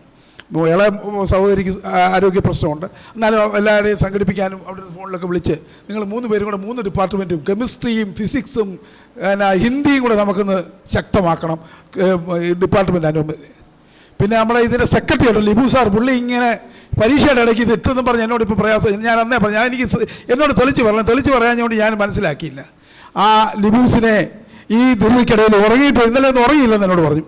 ഇന്ന് രാവിലെ പുള്ളിക്ക് ആരോ പുള്ളിയുടെ കസിൻ അസുഖം ഉണ്ടായിട്ട് അവിടെ ആശുപത്രി കൊണ്ടുപോയിട്ടാണ് വരുന്നത്. അപ്പം പുള്ളി ഇങ്ങനെ സകലകലാ വല്ലഭനാണ്, ഇവിടുത്തെ അലുമിനിയുടെയാണ്, പിന്നെ അതുപോലെ തന്നെ ഇവിടുത്തെ കോപ്പറേറ്റീവ് ഇതിൻ്റെ പ്രസിഡൻ്റാണ്. പുള്ളി എല്ലാവരോടും നല്ല സ്നേഹത്തോടും നമ്മൾ ദേഷ്യപ്പെട്ടാലും അച്ഛാ എന്ന് പറഞ്ഞ് വിളിക്കുമ്പോഴത്തേനും നമ്മുടെ ദേഷ്യം അങ്ങ് പോകും. അത്ര എല്ലാവരെയും സംഘടിപ്പിക്കാൻ ഇതിനു വേണ്ടി കഷ്ടപ്പെടുന്ന ലിബുവിനെ പ്രത്യേകമായിട്ട് നിൽക്കുന്നു.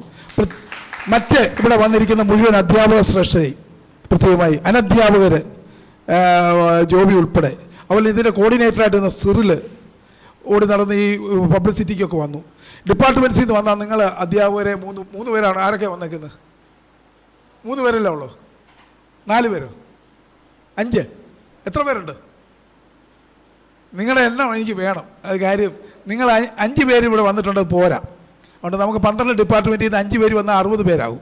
അതുകൊണ്ട് നിങ്ങൾ ഇന്നത്തെ പോട്ടെ, ഇന്നൊക്കെ നിങ്ങൾക്ക് എക്സാം ഡ്യൂട്ടി നിങ്ങൾ പെട്ടെന്നായതുകൊണ്ട് എന്നാലും നിങ്ങൾ 5 പേര് വന്നല്ലോ. അപ്പോൾ നിങ്ങളെ ഞാൻ പ്രത്യേകം അഭിനന്ദിക്കുന്നു. ഈ കുഞ്ഞുങ്ങളെയെല്ലാം ഞാൻ പ്രത്യേകമായിട്ട് നിങ്ങൾക്കിത് നാളുകളിൽ ഇതൊക്കെ ഗുണം വരും, ഈ കോളേജിന് ഗുണം വരും. ഇവിടെ കൂടിയിരിക്കുന്ന പൂർവ്വ വിദ്യാർത്ഥികളെയും ഇത് ലൈവിൽ കൂടെ ശ്രദ്ധിക്കുന്ന മുഴുവൻ ആളുകളെയും മുഴുവൻ പേരെയും ഞാൻ ഒരിക്കൽ കൂടെ Kozhencherry saint Thomas college alumni അസോസിയേഷൻ്റെ ചെയർമാൻ എന്നുള്ള നിലയിൽ ഹാർദവമായി സ്വാഗതം ചെയ്തുകൊണ്ട് എൻ്റെ വാക്കുകൾ ചുരുക്കുന്നു. നന്ദി സാർ. അധ്യക്ഷ പ്രസംഗത്തിനായി നമ്മുടെ കോളേജിൻ്റെ പ്രിൻസിപ്പളായ റോയ് ജോയ് സാറിനെ ഏറെ സ്നേഹത്തോടെ ക്ഷണിക്കുന്നു.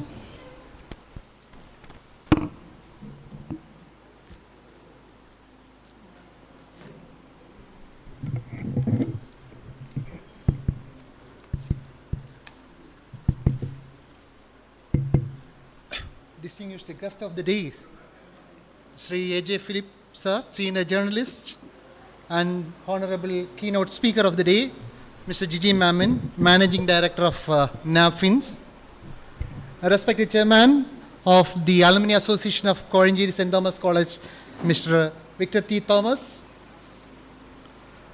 honorable treasurer of the college governing council, Mr. Ebin Thomas, honorable treasurer of Alumni Association, Advocate John Philippos, senior members of the executive committee, Mr. Ashokan sir and Mr. Tambu sir, all dignitaries on and off the dais, a warm good morning to all of you. It gives me great pleasure to address you on this auspicious day of our alumni meeting. It's a day important to all of us as it provides opportunity to meet our past-time friends and to hold and reduce those nostalgic memories of the past. I really appreciate all of you for being here, sparing your valuable time in spite of your busy schedule. Our college is lucky to have a very active and responsible alumni with a team of selfless and untiring personalities as its executive committee members. And luckily, this year we have a team of very active members led by the flamboyant Victor T. Thomas, who is a source of inspiration for all our deeds. You can see the change. That is what is happening nowadays.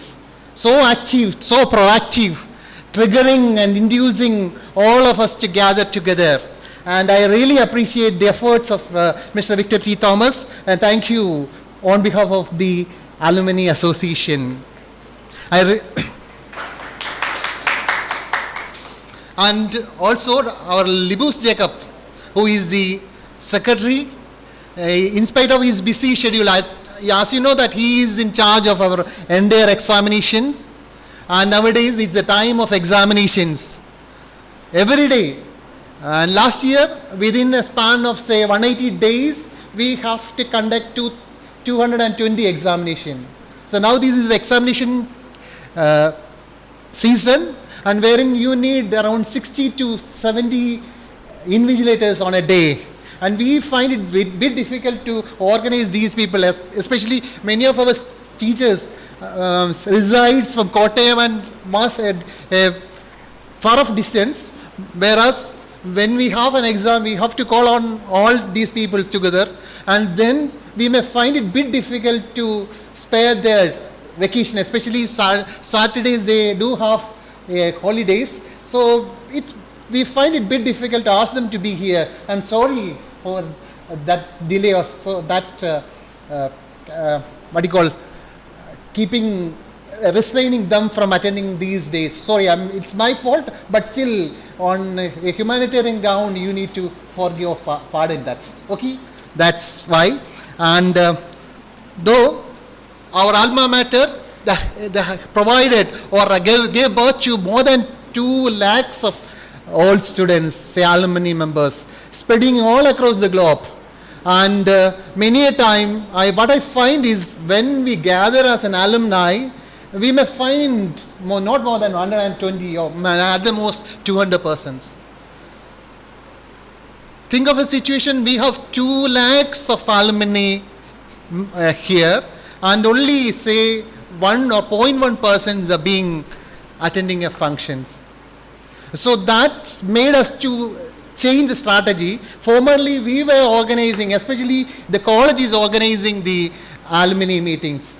So this time onwards, we shift the pattern. The paradigm is shift so that the members from the alumni itself, they are acting as the coordinators. And accordingly, we selected 2 coordinators of this program, Mr. Cyril and Zenmon. And Zenmon is absent today. And again, supported by our Joby. So they are trying to make a difference.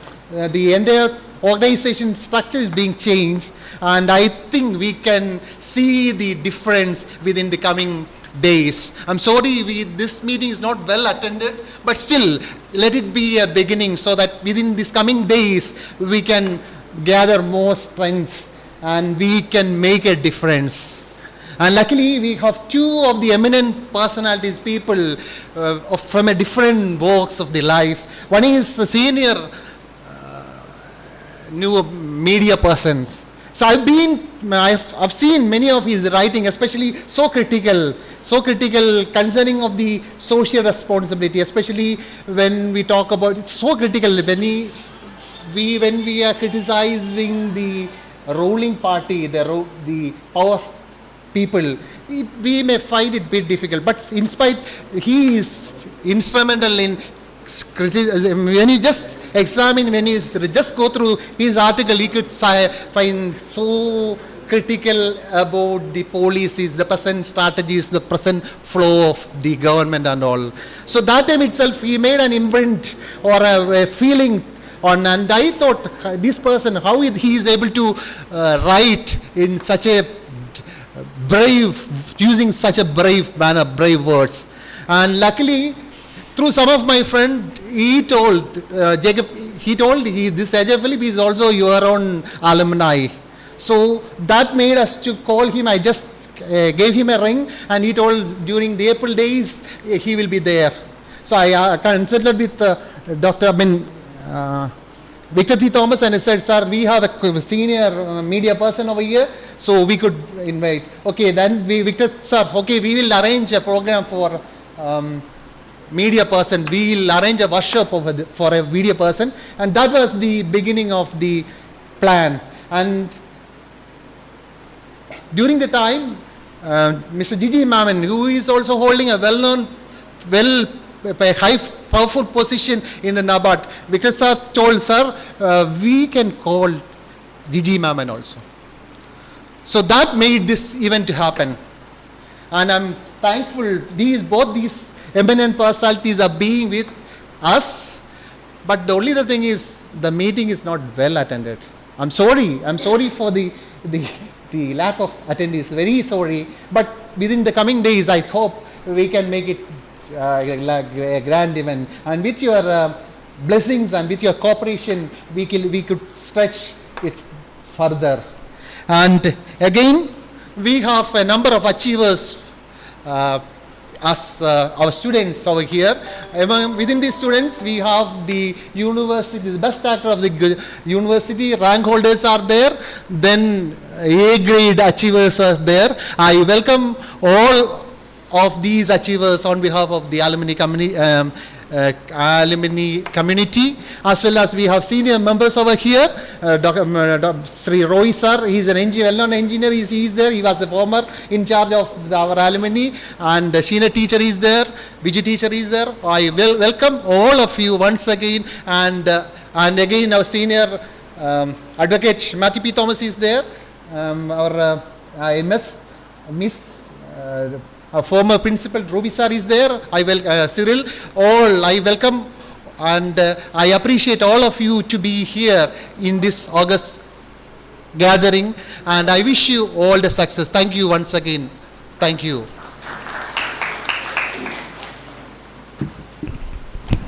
Thanks, Rose sir.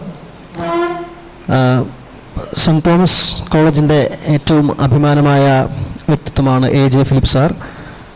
Fourth estate എന്ന് പറയുന്ന Indian മാധ്യമരംഗത്ത് TJS ജോർജും എടത്തിട്ട നാരായണനുമൊക്കെ ഭരിച്ചിരുന്ന വളരെ വലിയൊരു മേഖലയിൽ നമ്മുടേതായ കേരളത്തിൻ്റെതായ മുദ്ര പതിപ്പിച്ച അഭിമാനമാണ് സെൻറ്റ് തോമസ് കോളേജിന് AJ Philip sir. സാറിൻ്റെ വാക്കുകൾക്കായി ഏവരും കാതോർത്തിരിക്കുകയാണ്. ശ്രീ AJ ഫിലിപ്പ് സാറിനെ ഏറെ സ്നേഹത്തോടെ ഉദ്ഘാടന പ്രസംഗത്തിനായി ക്ഷണിക്കുകയാണ്.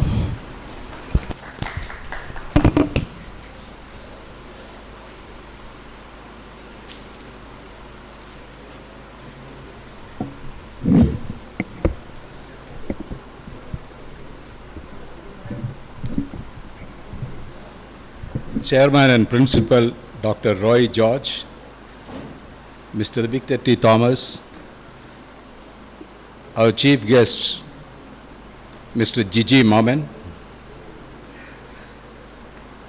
all the distinguished guests on the dais, ladies and gentlemen. It is indeed a great moment for me to be here on this campus after 49 years.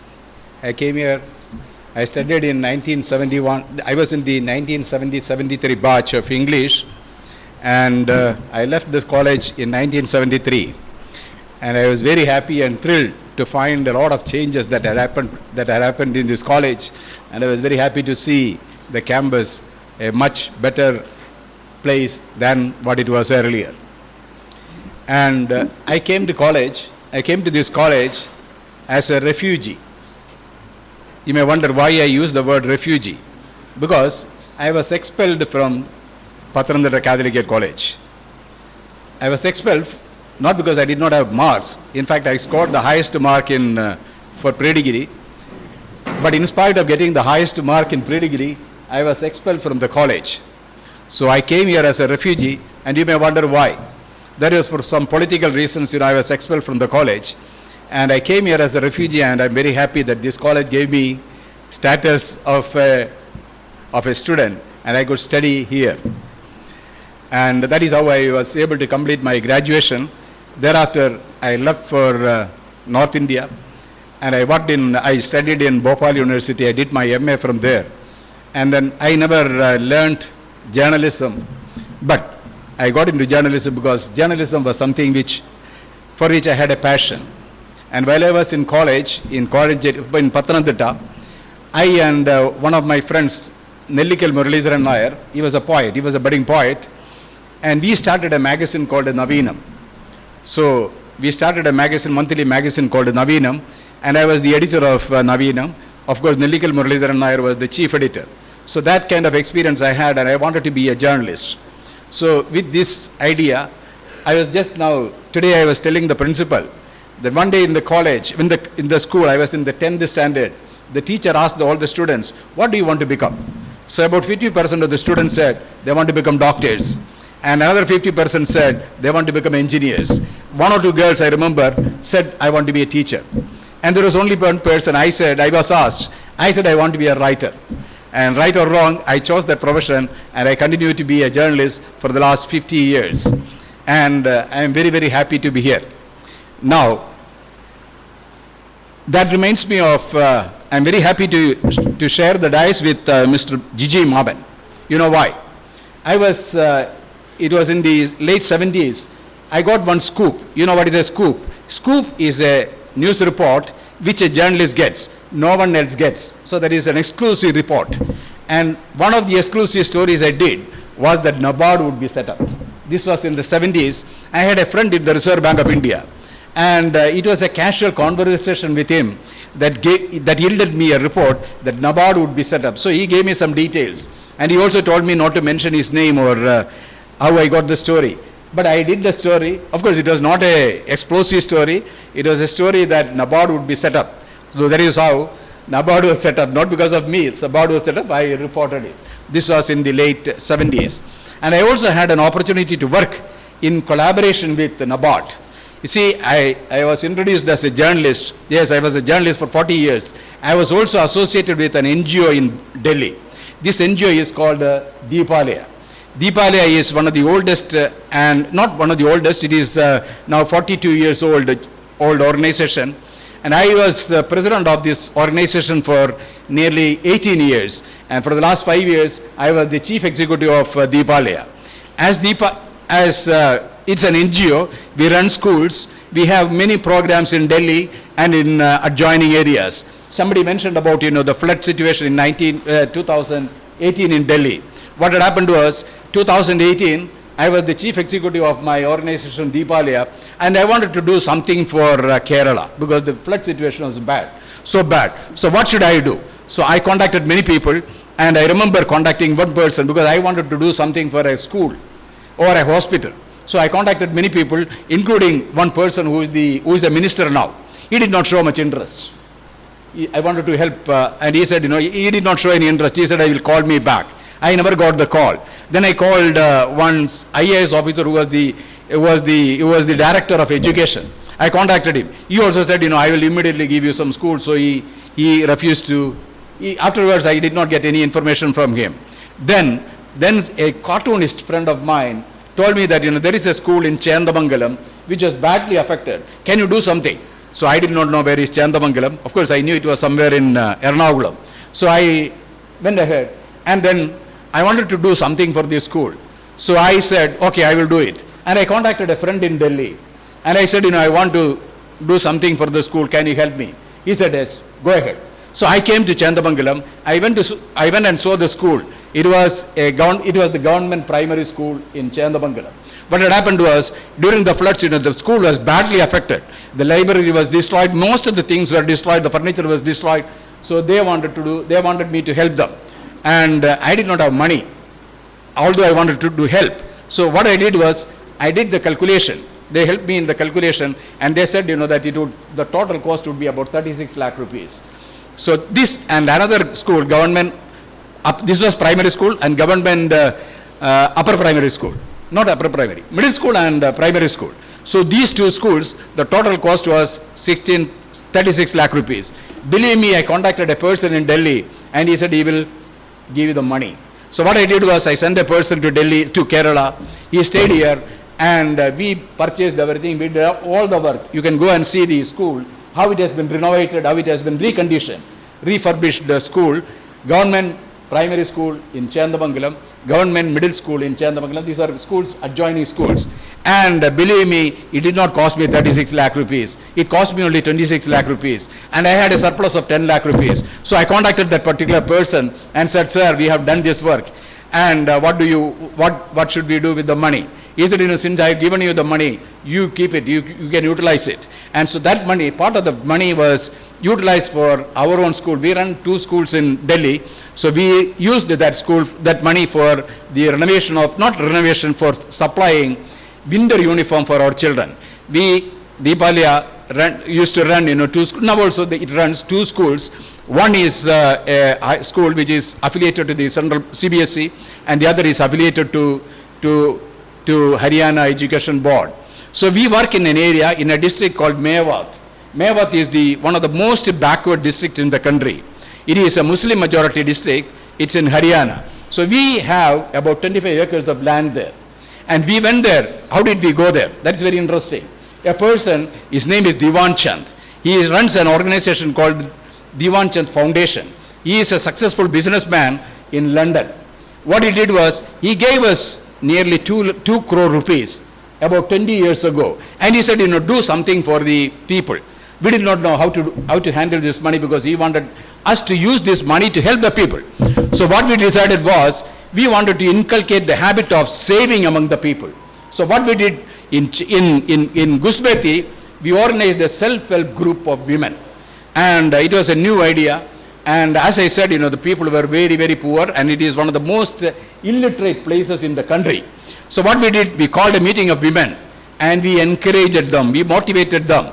How did we motivate? We said, if you save 1 rupee a day, we will also give you a matching amount of 1 rupee. That means, if a woman is able to save 30 rupees a month, we will also give 30 rupees. That means there will be 60 rupees in her account. Unfortunately, many of the women could not save even 30 rupees. So some could save 10 rupees, some would save 15 rupees, some would save 20, like that. So if somebody contributed only 15 rupees, we will also contribute only 15 rupees. Gradually, these self-help groups grew. And today, we have about 1,200 self-help groups, in which there are about 15 to 18,000 women members. They are all women. And believe me, all these self-help groups were run by the women themselves. Most of the women were illiterates, but they were able to run the organization. They were taught to go to the bank. They could go to the bank and get their accounts checked and all the work. And NABARD came into the picture. After some time, we found that our money was not sufficient. Their needs were much more. So we did not have money. So we went into a collaboration with NABARD. With the help of NABARD, we organized many self-help groups in Haryana, in Uttarakhand. These two states, we did a lot of, self-help groups were formed. And NABARD used to support us with 10,000 rupees for one SHG. If we formed one SHG, of course, forming an SHG is not as easy as I say. It involves a lot of work. So if a group of 10 or 15 women are constituted, and then it has to be registered, and then an account has to be opened, and only after the account is opened, and after the SHG starts functioning, we would get the 10,000 rupees. Of course, the money was not very important. Far more important was the fact that these women became empowered. And one day I was asking, one of the ladies, what is the benefit that you got from becoming a member of the self-help group? This woman who is a Muslim, who was illiterate, she told me that this encouraged me to educate my child. Today, my daughter is a school teacher. My daughter would not have become a school teacher but for the empowerment that I got, but for the encouragement I got from the SHGs. Today, believe me, all the self-help groups have at least 2-3 lakh rupees in their accounts, minimum. And there are SHGs which have larger funds also. But every woman has at least 1 to 2 lakh rupees in their account. And today I also asked, what is the benefit that you got? So many of the women said, the benefit that we got is that today my husband respects me. Why? Because I have money. When my grandchild comes, I don't have to ask my husband to give me some money so that I can buy a dress for my grandchild. She can do it herself. So that is the kind of empowerment that we were able to bring about through the help of NABARD. So we and NABARD have been in great collaboration, and this collaboration continues also. And I am very happy to be back in this college, and I have great memories of this college, and the support that I got, the group that I had. Everything was possible because of the encouragement that I got from this college. And I recently wrote a book. I wanted to give a copy, and this book is the autobiography of one Professor Kozhencherry N.N. Pillai. Professor Kozhencherry N.N. Pillai is a great playwright, and he wrote several plays, 42 plays, and he also won the Kendriya Sahitya Academy Award and several other awards. So this book which he wrote is his autobiography, and is titled Agasmigam. So I translated Agasmigam into English, and the title of the book is It So Happened. It was released 2 years ago in Delhi by Kerala Chief Minister Mr. Pinarayi Vijayan. And I am very happy that this book got the Kendriya Sahitya Academy Award for the best biography in the year 2021. I have bought a copy here for the college, which will be handed over subsequently. And I must thank the Alumni Association, especially Mr. Victor T. Thomas and the principal, for inviting me to this function. And I had attended 1 or 2 functions online, particularly when there was a condolence meeting in memory of Poti sir. And Poti sir was my busmate. When I was in college, when I was studying here, we used to come by the same bus from Pathanamthitta. He board the bus from Pathanamthitta, I would also board. One problem but with Poti sir I had was, because Poti sir was our teacher, I had to vacate the seat for him. So many a time I had to stand, but that apart, we traveled together, and also I was very happy. And when he died, I wrote a small piece on him on Facebook, and it was widely circulated, and many people saw it. I have this bad habit of writing obituaries. And recently I did a little bit of calculation, and I found that I have written obituaries of at least 250 to 300 people. Not one or two, 250 to 300 people I have written obituaries. And I have written obituaries not about all kinds of people. I have written obituaries only about people with whom I had some association. If tomorrow the president of Argentina dies, I won't write. But if the president was not to me, then I would write. So I have written about 250 to 300 obituaries, and recently I selected 100 out of them. So I am bringing out a book, maybe most probably next month it will come out. The book is titled In Memoriam, 100 Lives. That book will shortly come out. And as a journalist, I don't have much to claim, but even today I live on the earnings that I get from my writing. And I have always been a writer. And last night also, I traveled from Delhi, I came from Delhi, and I had a commitment to deliver. I had to submit an article. And it is not a small article, 2,000 words. And I had to review the book of the autobiography of Professor Amartya Sen, who is a Nobel Prize winner. So I wrote the article, I think by 12 o'clock I wrote it and sent it. And then really I went to sleep. So writing is a pleasure. I enjoy writing, but it's also not a very easy job. One has to enjoy.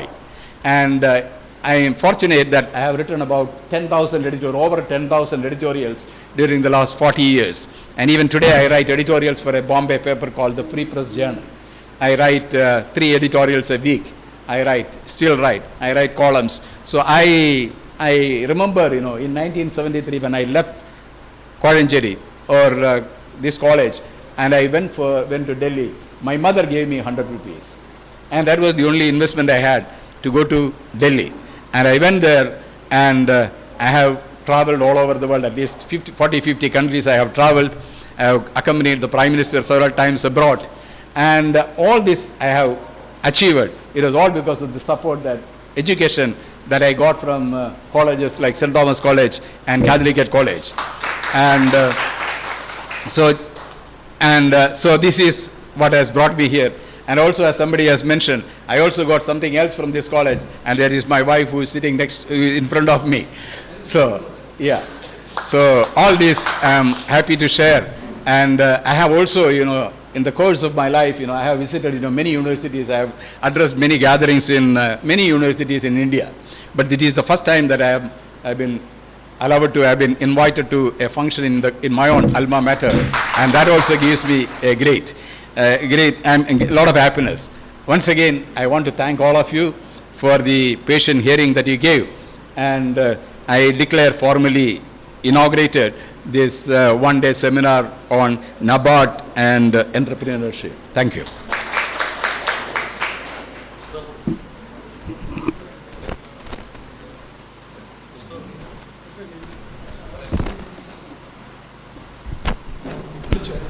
Thanks sir.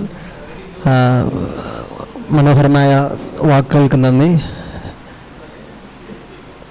കോളേജിന് ഏറെ അഭിമാനകരമായ നിമിഷങ്ങളാണിത്. നമ്മുടെ ഏറെ പ്രിയപ്പെട്ട principal Roy sir, ബഹുമാനപ്പെട്ട AJ Philip സാറിൽ നിന്നും സാറിൻ്റെ ഏറ്റവും പുതിയ പുസ്തകമായ ഓംചേരി NN പിള്ളയുടെ മെമ്മോയിസിൻ്റെ ട്രാൻസ്ലേഷൻസായ ഇറ്റ്സ് സോ ഹാപ്പൻഡ് എന്ന പുസ്തകം നൽകി കോളേജിന് നൽകുന്ന ചടങ്ങാണ്. അപ്പോൾ ഇതിലേക്ക് റോയ് സാറിനെയും നൽകുവാനായി AJ ഫിലിപ്പ് സാറിനെ ഏറെ സ്നേഹത്തോടെ സ്വാഗതം ചെയ്യുകയാണ്. So I invite Dr. Roy George, Principal of St.Thomas Kozhencherry, and also AJ Philip sir for giving this translator work.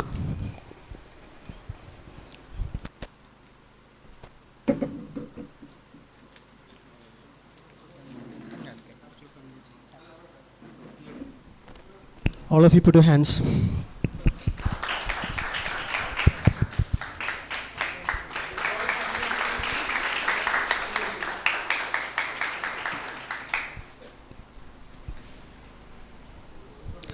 Thanks Roy sir, thanks Philip sir. നമ്മുടെ കോളേജിൻ്റെ അഭിമാനമായ AJ ഫിലിപ്പ് സാർ സംസാരിച്ചു. ഏറെ സ്നേഹത്തോടെ ജിജി സാറിനെ ക്ഷണിക്കുകയാണ്. നമുക്കറിയാം അദ്ദേഹം ഇപ്പോൾ നാബ് ഫിൻസിൻ്റെ മാനേജിംഗ് ഡയറക്ടറാണ്. Also he was A former chairman of മുദ്ര ബാങ്ക്. അതോടൊപ്പം തന്നെ നമ്മുടെ കോളേജിൻ്റെ ഏറ്റവും വലിയ അഭിമാനകരമായ ഒരു പൊസിഷനിൽ എത്തിച്ചേർന്ന വ്യക്തിയാണ്. നമുക്കൊക്കെ എല്ലാവർക്കും അഭിമാനമാണ് അദ്ദേഹം. അത് ഏറെ സ്നേഹത്തോടെ മുഖ്യ പ്രഭാഷണം നടത്തുകയും അതോടൊപ്പം സംസാരിക്കുവാനും ക്ഷണിക്കുകയാണ്.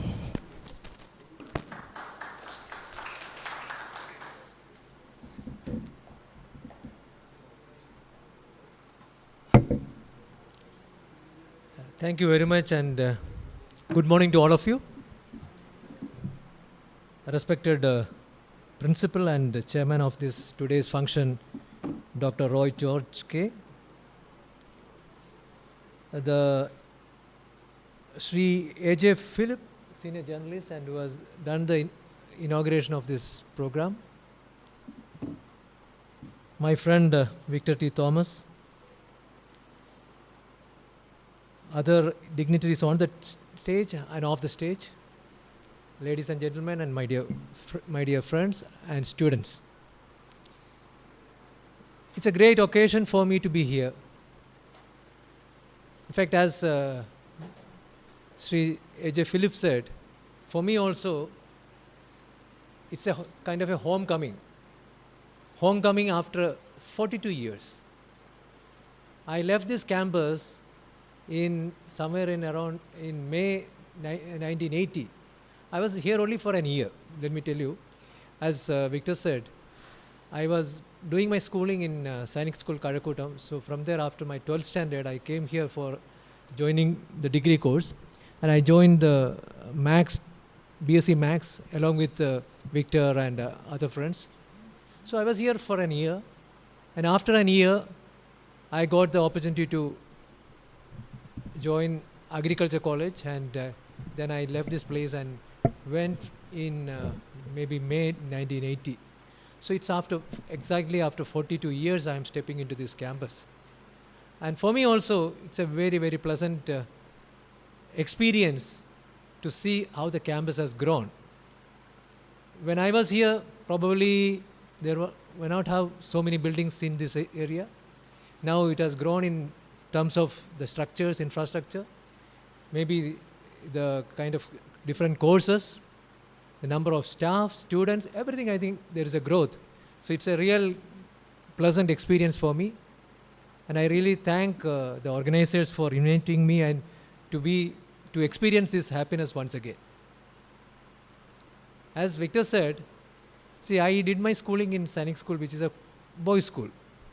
For about 8 years, we were in that school campus, and Sainik School is a different school. It's more of it's with a military discipline, and it's more life is very strict. So when I was let out, when I joined here, the environment was totally different. So it was kind of a different world. I was in a different world, I'll tell you. But then maybe a year I left, went on like that. And luckily I got admission in agriculture. Probably if I had continued, I don't know where I would have been. Anyway, that was a real game changer for me. I joined agriculture college in Maharashtra, and from there I joined IARI in Delhi, Indian Agriculture Research Institute. I did my master's in, that is a post-graduation. I would have gone for my PhD program also, because that is a normal practice there. Once you join IARI, you do your MSc as well as your PhD. So that would have been my normal course of my journey. But then, that time, as A.J. Philip said, NABARD started its operation in 1982. That was just at the time when NABARD has just started their operations. So they were looking for some professionals in the middle level. So in 1983, 1984, 1985, and 1986, 4 years, they went to different campuses, took students from the campus as professionals, and they were placed at the middle management. So I was also lucky. God has been kind to me. In 1985, when I was about to complete my MSc program there, NABARD was there to recruit from IRA for the first time. So I also got the opportunity to join NABARD. And since then, it was a great journey for me. 37 years. I am almost completing 37 years of my journey in NABARD. And I have been very fortunate to have different responsibilities in NABARD, variety of responsibilities. Whether heading a small office in Northeast, I was a officer in charge in Manipur. Many of you may not be knowing where Manipur is, or which is the capital of Manipur. It's a northeastern state, a small state. I was also heading three big states. Like one, I headed Rajasthan. I headed Hyderabad office when the state was being divided into Andhra Pradesh and Telangana. So I was reporting to, or I was meeting both the chief ministers, Chandrababu Naidu as well as KCR. So like that, I was heading these offices. I was a faculty member for some time. I was a district development manager in Kottayam. I headed a organization, as Victor said here, Mudra, which was the creation of the present government. When they came to power, that was one of their election promises. They created an institution for the purpose of providing credit to the micro enterprises, small enterprises. So they created Mudra, and they were looking for a CEO, and I was fortunate, and God has been kind to me. I could be the first CEO of Mudra. Again, I came back to NABARD. I was CGM heading a couple of verticals, business verticals. Then at the fag end of my career, I have now heading the subsidiary of NABARD called NAFINS. NAFINS is a microfinance institution. It's a subsidiary company, and it is promoted by NABARD, Government of Karnataka, and some other public sector banks. So life has been quite challenging. Life has been quite, it's a lot of variety in my life, and I have been very kind. God has been very kind to me. I was able to go through that. And now, as it was mentioned here, I would be demitting my office on superannuation in May 31st. So before demitting the office, getting an opportunity to coming back to my alma mater, to meet at least some of you, talk to you, and meet some versatile people like Mr. A.J. Philip and others who are sitting on the dais. It's a great opportunity for me. I thank that for that. I've been asked to speak about the rural banking. So I'll try to give my perspective, some ideas, or what I know about the rural banking. I'll give some how it evolved over a period of time, how it is happening now, and how it is going forward. I would like to make a presentation. I think I can take around half an hour time. Time is there? Okay. Thank you. See, Mahatma Gandhi said, India lives in its villages. Is it correct? It's a correct statement. Why?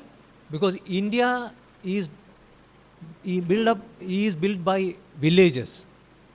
Around more than 6 lakh villages are there in our country.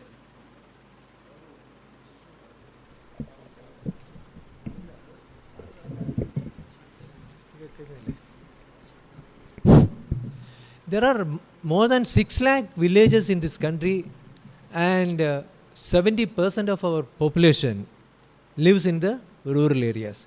So that's the reason why Mahatma Gandhi said that India lives in its villages. So, and what are the characteristics of our villages? Basically, they are all agri-based professionals, as well as professionals who handle skilled activities, craftsmen, handicrafts, those kind of things. So unless these people develop, unless these villages develop, India cannot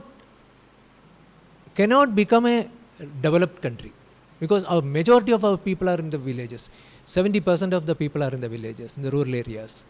45% of our farmers, our population is depending on agriculture for their livelihood. So unless the villages develop, unless the rural sector develop, India cannot become a developed country. India cannot aspire to become a 5 trillion economy. You know that just before the COVID came in, India's total GDP was somewhere around 2.6, 2.7 million, 2.7 trillion, sorry, trillion. It was a 2.7 trillion economy, India. And then that time the Prime Minister said that in 5 years we will touch 5 trillion. To become a 5 trillion economy is not an easy thing. It has to, if it has to reach there, the entire country has to develop. The rural sector has to develop. The villages has to develop. So this is the point I just wanted to bring in first. See, agriculture, as I said, it's a major profession for our people. 45% of our population depends on agriculture. But what is the contribution of agriculture? Agriculture contributes only 15% or 16% of the total GDP. So this 16% of the pie has to be enjoyed by around 45 to 50% of the population. How can it be possible? And is it possible? If it is to be made possible, there has to be value addition in agriculture. There has to be shifting of population from agriculture, non-agriculture activities. So a lot of things needs to do. So for doing all these things, you require capital. For development, you require capital, because you know that capital is one of the 4 elements of production, isn't it? Capital is a resource, is the one of the 4 elements of production. So where do you get the capital from? Credit is the resource, credit is the easiest source of capital. That is a source through which the capital can be raised, development can take place. Unfortunately, in our country, majority of the people do not have access to formal credit. In fact, there was a survey done by NSSO sometime in 2000, the first part of 2000. They came up with a revelation that hardly 27% of the population only have an access to direct access to formal credit. The remaining 73%, either they are not able to get any source of any access to credit, or they are accessing credit from the informal sector. And accessing credit from the informal sector, we know that it's a hugely costly affair. So that's the reason why we need to make the capital more available, easily available at affordable cost to the people. This was realized by the people even in the pre-independent days. See, in 1907, when the Cooperative Societies Act came in the country, that is basically to have cooperative credit institution which will cater to the credit requirements of the people. Of course, the cooperative movement has been very slow. But subsequent to the independence, government came up with various different efforts. They have various different efforts to make the credit more accessible, more affordable. Reserve Bank of India had a separate department called Agriculture Credit Department. It was exclusively to support the cooperatives to give credit to the farmers. Reserve Bank of India created an institution called Agriculture Refinance Development Corporation in the early 60s. It was basically to provide credit for agriculture investments. In 1954, the first set of nationalization took place. The State Bank of India was created by converting the Imperial Bank or nationalizing the Imperial Bank into a nationalized bank called State Bank of India. Several other banks were formed into subsidiaries with an intention that because the private sector banks were not catering to the requirement of the poor people, so it needs to be catered through a governmental initiative. So that's how State Bank of India and subsidiaries were created. Subsequently, we know that in 1969, Indira Gandhi nationalized 14 private banks, and they made 14 nationalized banks. In 1980, another set of 6 banks were nationalized. So they were all intended to ensure that the credit is made affordable as well as made accessible to the people. The lead bank scheme in 1971. You know that every district has got a lead bank. Pathanamthitta's lead bank is State Bank of India. So every district has got a bank, has been given the responsibility of as a lead bank, and that their responsibility is to plan the credit distribution in the district. And when they plan the credit distribution, they should also ensure that 40% of the credit should go to priority sector activities. And what are the priority sector activities? Agriculture, small industries, micro enterprises, as well as some small business activities. So government initiative to have this credit planning at the district was basically to ensure that credit is allocated to the sectors which are of priority. Then came in 1976 the Regional Rural Bank Act. There were localized banks, region-based banks, district-based banks created, and there were 196 banks called regional rural banks. Of course, now the reverse process is happening, the consolidation is happening. The public sector banks are consolidated into 12 banks. Of course, they become bigger then.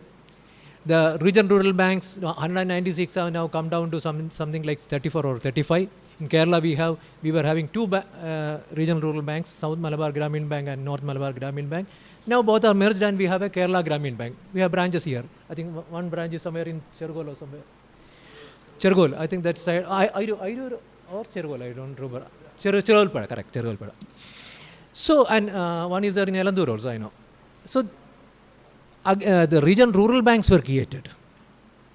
But in spite of all these things, the NSSO report was still saying in 2000s when they did the survey, they were saying that more than 70% of the people do not have access to credit.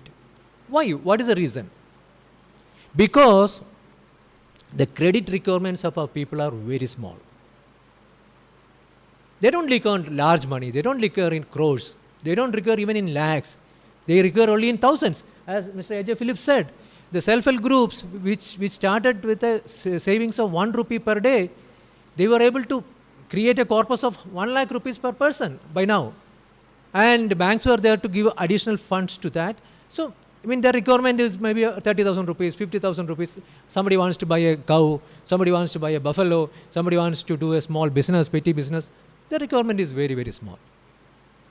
So, but banks found it difficult to, because our population is so huge, our country is so wide and vast, and giving small loans is a costly affair. It doesn't, it is very difficult for them to attend to the small requirements because it adds cost to them and it becomes difficult for them to sustain. And again, there are restrictions about the interest rates. You can't have, you can't charge any interest rate. So the cost is restricted. So banks generally become reluctant. So in the process, our people continue to be at the mercies of the money lenders. That is a time in 1992. Mr. A.J. Philip told about NABARD's formation. Let me also tell about that. NABARD is my parent organization. NABARD was created in 1982. He rightly said. In the late 70s, around 79, a committee was constituted under the chairmanship of the Deputy Governor, Mr. Shivaraman. The committee's name was Card, and the committee gave the recommendation of creating a separate institution with an intention to give undivided attention, pointed focus, and forceful direction towards rural credit. Earlier, as I said, this was partly done by agriculture, by Reserve Bank of India. They had an agriculture credit department. They have a subsidiary called Agriculture Refinance Development Corporation. But when Reserve Bank is involved into monetary policies and when they are involved into money management, where do they get time to look for the agriculture? So the Shivaraman committee very clearly said there has to be a separate institution which will cater into the requirements in a forceful way, in an undivided, giving undivided attention and pointed focus.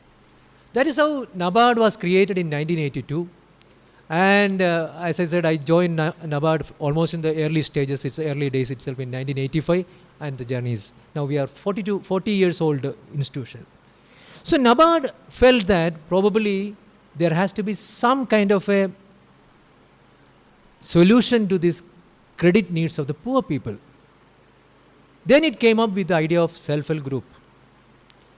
Self-help group is basically nothing but bringing 10 to 15 people together, people with homogeneous nature, homogeneous character, economically weak, who are in need of that kind of a association. So they are brought together. They are allowed to take savings, whatever savings possible. It is called thrift, not even savings, it's thrift. As he said, 1 rupee is 1 rupee, or 10 rupees means 10 rupee, that is all. So with the small amount, like we say that little drops of water makes the mighty ocean. So when small drops come together, it becomes an ocean. So 10 rupees grow into 100 rupees, 100 rupees will grow into thousands, and 1,000 will become 10,000s. That is the power of money. So NABARD brought out this idea of self-help group. Of course, it was done with not of with a what do you call of an offhand decision. We did an action research project with one of the organizations in one of the NGO, like the Dibala, which Mr. A.J. Phillips said. There is an organization near Mysore which was working with the Tibetan refugees. So they had something called credit management groups.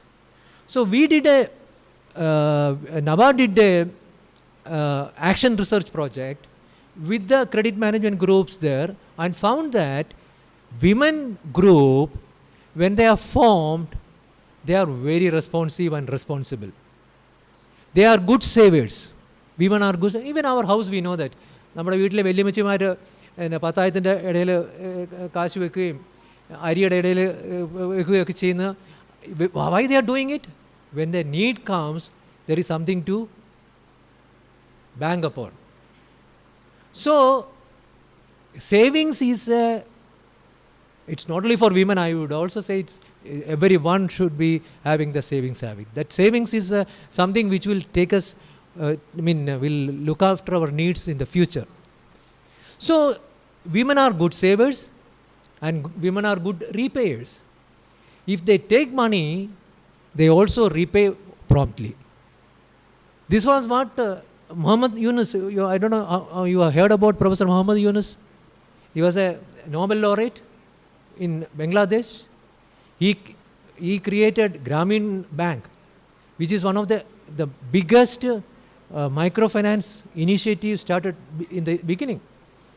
There also he found that women, if you give money to women, that would be properly utilized and it gets repaid properly. So action research project came out with some kind of resolutions, and we started supporting for creation of self-help groups. Initially it was very difficult, because I remember I was a district development manager in Kottayam district in 1995, and Kottayam district is supposed to be a so-called well-developed district. So when I came here, my boss in regional office said, that time we were, 1995 means that is a time when self-help group movement was just growing. So my boss said that, no, not for you. In Kottayam and all, I don't think this will work. Let me tell you, in Kottayam when I came, I tried to sell this idea of self-help group, that you bring people together, bring women together, form them into the informal group, allow them to do the savings within them, use this saving for their own requirement first, because they need to recycle the funds. They need to show how financial management is possible. Even with a small amount, whether they are able to refinance and they can recycle the fund properly. If they are able to do that, then they will be ready for a higher amount. That's what you also did exactly. So I was trying to tell you, I remember I was talking to many of the NGOs, and in Kottayam there are many NGOs are basically church-based NGOs. especially Catholic Church NGOs. Diocese, they have got some 5 or 6 dioceses there. Kottayam diocese is there, Pala diocese is there, Kanyarpalli is there, Changanasheri diocese is there, then Vijayapuram diocese. So all these 5 dioceses, then one more is there. All these 5 dioceses, they all have good NGOs who are working with the people. So they were the first target for me. I was talking to the Achans there. They were saying, സാറേ ഇതൊന്നും ഇവിടെ നടക്കില്ല, ഈ 10 രൂപയൊക്കെ ഇട്ടിട്ട് എന്ത് ചെയ്യാനാ? I was telling them, you ask them to put 10 rupees each and you create a corpus and try to do a lending within them. ഇവിടെ ഒന്നും നടക്കില്ല എന്ന് പറഞ്ഞു. But then, let me tell you, by the time I was leaving Kottayam in 2000, that is after 5 years, in 95 I joined, and 2000 when I was leaving, there were more than 2,000 well-functioning SHGs in the district. And now, of course, it has become part of Kudumbashree. It is a big movement altogether. So SHG was one such idea, one such initiative which NABARD brought in for the purpose of empowering the people, both financially as well as socially. That is the beauty of this program. They not only support the financial needs of the people, they also empower them socially. Because when women come together, they share their worries, share their difficulties. There is some kind of a support they get from their fellow people. That peer support was really creating a strength in the women. As he rightly said, people started respecting women. I had gone to Nagapattinam in Tamil Nadu. We as NAFINS, we finance, we also finance. I'll come to NAFINS one. I hope I have some more time. So in NAFINS, we finance some we have got old women SHGs. Generally, banks do not finance after 60 years. But we are a different organization. We said we can even finance up to 70 years. So women, especially the fisher women, Nagapattinam is a fishing area, fishing coastal area. So they are all part of the self-help groups. We were financing them. But once they crossed 71 years, we also stopped giving them, because we basically, the problem is that we are not getting a insurance support. Generally, the insurance company support only up to 60 years. But because of our intervention, they gave a special scheme for us up to 70 years. But beyond 70 years, insurance companies were not supporting. And beyond 70 years is a more critical age for a person also. So we were also stopped lending to the elderly people. So one day when I went to Nagapattinam to visit these groups, one of the lady came to me and said, "Sir, please restart lending to us. We are depending on you. We need the credit. We need the funds for our family." All these things. Then I said all my things that it is not possible because insurance coverage is not, blah, blah, blah, and all I said. Then she said, "See, sir, I was getting a respect in my family. As a person, I was being respected because I was getting money from NAFINS, and that was being used for their business activities. So I was getting a respect in my family. Now I'm losing that." So SHG was a beautiful scheme where social empowerment, financial empowerment, and women empowerment. It was a women, basically it's a women program. So it was a women empowerment was happening. You must have seen in the country also how things happen. So this also had, but then still there was a gap, because the requirements are much huge, the availability is not much. So there was still a gap. In late 90s, taking a cue of the self-help group program, as well as the Grameen Bank program happening in Bangladesh, some of the private investors, not investors I would say it's started with the NGOs basically. Some of the NGOs, they came up with an idea of financing smaller groups called JLGs, Joint Liability Groups. And that is the beginning of the microfinance movement in the country. SHG was a microfinance program, there is no doubt about it. It is one of the largest microfinance program. More than 1.2 crore SHGs are there in the country, which is supporting more than 12 crore families. So it's the biggest program, and the credit outstanding today is nearly 90,000 crore for this 1 crore SHGs. So it is the biggest program. But then people have no patience, because SHG says you have to do savings for 6 months. You have to show how the money is being reused or how it is recycled.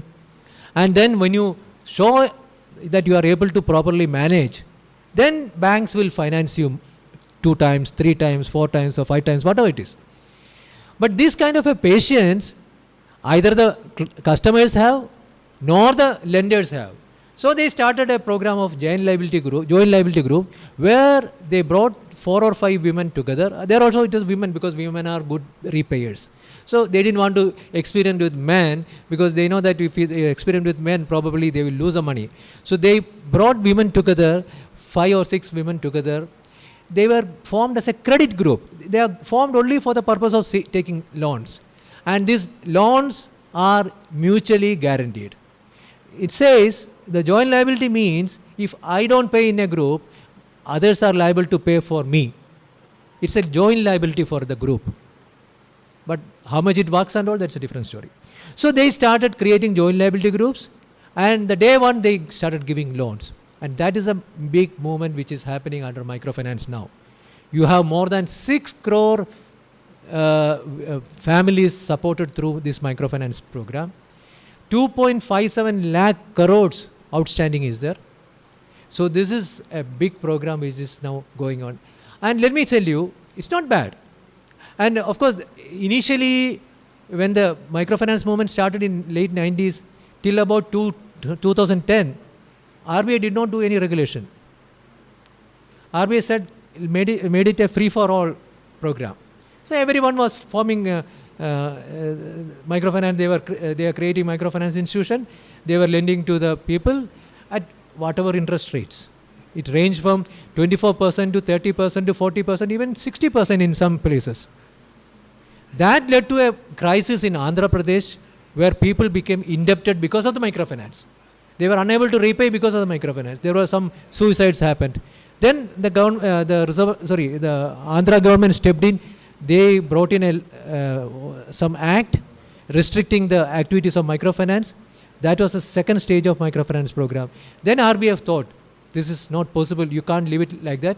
You need to regulate them. So they came up with they set up a committee. One Malagang committee was created. They went into the program. They came out with some prescriptions, some regulations. So that was going on till now. Prescription was there. What should be the interest rate? What should be the how many lenders should be there? What should be the quantum of finance? All those things were there. But now we have reached a third stage. Again, Reserve Bank said, we are not putting any prescriptions. It's for your board to decide what should be your interest rate, what should be your quantum of finance. But I'll tell you, microfinance is something, it should be a non-collateralized loan. That is, there should not be any security. And it should be given to a family which is having an annual income of not more than 3 lakh. That is called a microfinance. That is what RBI said.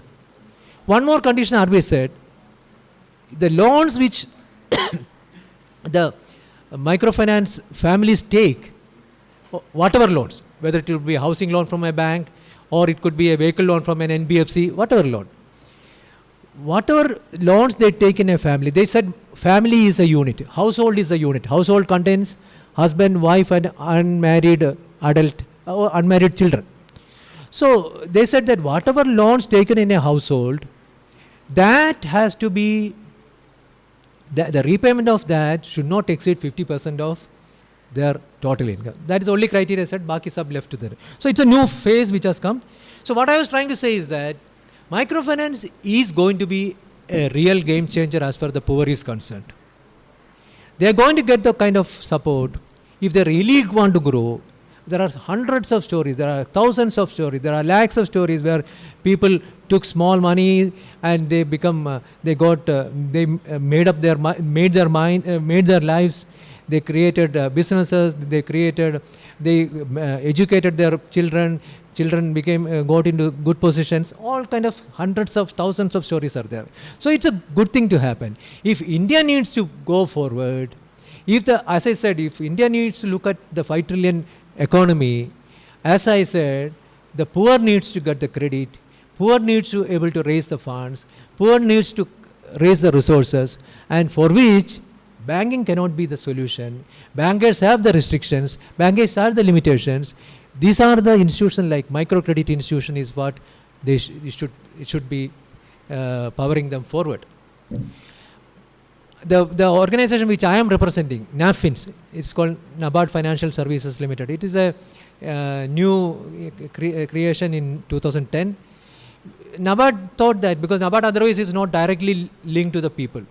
We only give funds to maybe banks, we give funds to the government for infrastructure, we give funds to NGOs, those kind of things. It's a more of a bulk lender or bulk supporter.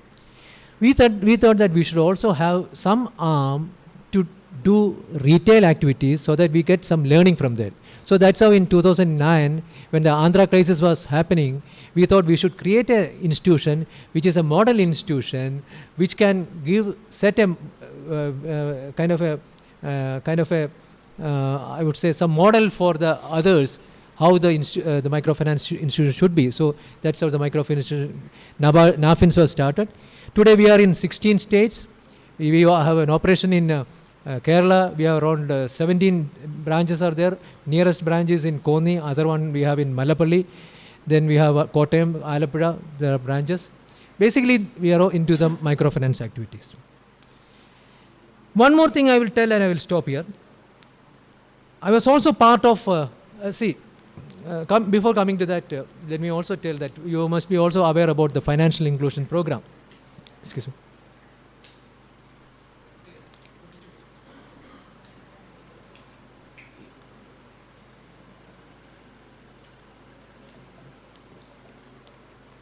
You must have heard about financial inclusion, isn't it? What is financial inclusion? Financial inclusion is nothing but making available the financial services to the people, especially the poor people. And what are the financial services? Definitely credit is one. Savings is the most important one. So there should be a facility for savings. There should be a facility for getting credit. There should be facility for insurance. There are different insurance. There are life insurance is there. There are general insurance is there. So there should be insurance facility. There should be facility for pension. There should be facilities for payment. There should be facilities for transfer of funds. All these constitute financial services. So availability of financial services is the financial inclusion. And from 2005 onwards, 2005-2006, when RBI came up with the first time in the monetary policy, they came up with the word financial inclusion. It became a national program. And since then, there have been various efforts to enhance the availability of credit and enhance financial service to the people. But the real push came in 2014 when this new government came. When the present NDA government came, they started a program called Pradhan Mantri Yojana. Pradhan Mantri Yojana was basically to ensure that everyone should have a bank account. See, earlier approach was different. When UPA government was there, the financial inclusion program was giving a push. They were doing it their own way. They said that we will try to make available financial outlets wherever required. But then the Modi government came, he said that no, you can't do that. You have to do it in a mission mode. You have to ensure that everyone has an account. And today, for your information, 45 crore accounts have been opened newly in the last 7 years after this new government came. And initially, we thought that these are all they are called non-frill accounts. Non-frill account means you don't have to keep anything. You can just open an account without having any savings. So people felt that it will remain as a non-frill account. But let me tell you, these 45 crore accounts has more than 1.3 lakh crores of savings in that. There is always an urge for people to save. Only thing, there is no kind of a facility. There is no system in that. So when SHG formed, people were happy to put keep money in their SHG accounts because it has an opportunity for them to save. That is how what Mr. A.J. Philip said. Somebody has up to 2 lakh rupees savings. So PMJDY came, people started opening accounts. It remained as a non-frill account for some time, but then people started putting money into that. Today it is more than 1.3 lakh crores of deposits is there. government came with so many other kind of things. Like there is a Pradhan Mantri Jeevan Jyoti Bima Yojana. 12.38 subscribers are there. That is a general insurance. It's a Jeevan Jyoti, that is the life insurance. There is a Pradhan Mantri Suraksha Bima Yojana. That's general insurance. More than 27 crore subscribers are there. There is a adult pension scheme, which has got more than 3.88 crore subscribers. Then a big program came called Pradhan Mantri Mudra Yojana. And that was with which I was associated for some time. As I said, Mudra is Micro Units Development and Refinance Agency that was created through the budget announcement of 2015. So 2015, April 8th, a new institution was created called Mudra, and I was part of that. And then came up with a program called Pradhan Mantri Mudra Yojana. What is this? I'll just say this and I'll stop here. See, in India, we have more than 6 crores of small micro enterprises. In fact, they are the engines of growth. Micro enterprises or small MSME, micro and small and medium enterprises are the engines of growth. You know, it provides 45% of the small units, they contribute to 45% of the total manufacturing happening in the country. It contributes to 40% of the exports happening. It contributes to 8% of the total GDP. So it's a huge sector. And it provides employment to more than 12 crore people. So it's a huge sector. But if you, as again the NSSO survey, which came up with revealing revelations that more than 6 crore units existing, hardly 5 to 6% only gets credit. The remaining do not get credit. They either depend on the borrowings from the money lenders, informal sources, or some known people. So government said that there would be a separate specialized institution created for that purpose, and that's how Mudra was created. And the main objective of this was to provide, make available credit to the small enterprises. And today, let me tell you, from 2015 onwards, today I was just seeing the statistics. 34 crores of loan accounts have been sanctioned during these 7 years. And more than 20 lakh crore of rupees has been disbursed. So these are some of the initiatives which have happened. As I said, if India needs to grow, India needs to develop our small enterprises, micro enterprises, our agriculture, they need to grow. And how they can grow? They can grow only if there is a credit support. And credit support could be from the farm banking system, from the NBFCs, from the microfinance institutions, but only it should be ensured that the credit should be timely, it should be affordable, and it should be adequate. I'm sure the kind of efforts which the present government doing and the previous government done, I'm sure things would be much better off in the days to come. And we can look at our country becoming one of the economically high developed country. 5 trillion would be definitely a possibility. If COVID was not there, probably we would have reached somewhere closer to that. But I'm sure in another, maybe if COVID is not there anymore, then maybe in another 2-3 years or 4 years, we should be able to reach there. And once the economy grows, the whole system will grow. Everything will stay. It's a kind of a cyclical thing, you know. So that is what we should be looking for. And we can't ignore our rural brethren's rural folk. Thank you so much. Dear Sir, I thank you from the bottom of my heart for taking time from your busy schedule to be the resource person of this seminar. Your presence and wise words help us to know more about NABARD and rural banking system and entrepreneurship.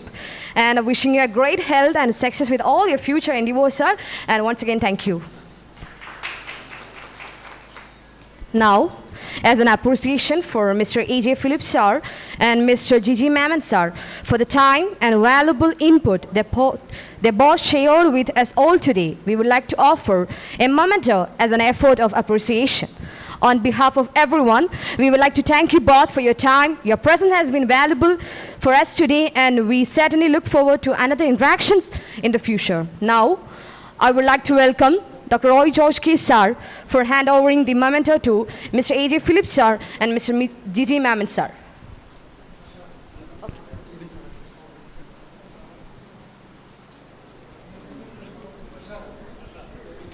I would like to welcome Mr. St.Thomas Sir for handovering the memento to Mr. A.J. Phillips Sir and Mr. G.G. Mammon Sir.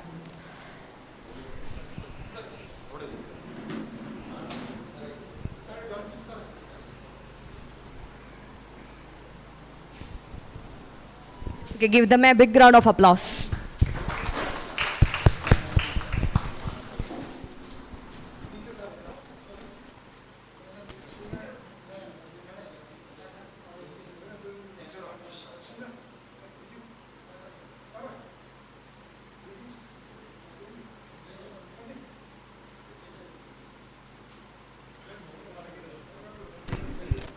Okay, put your hands together.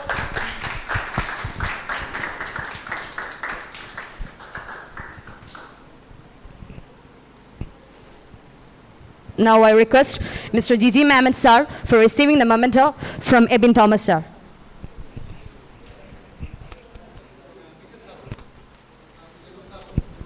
Sorry, from Victor Sir.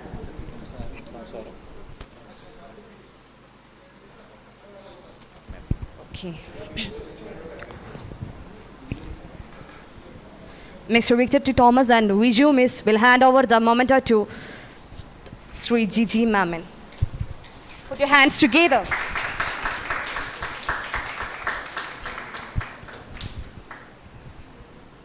Thank you all.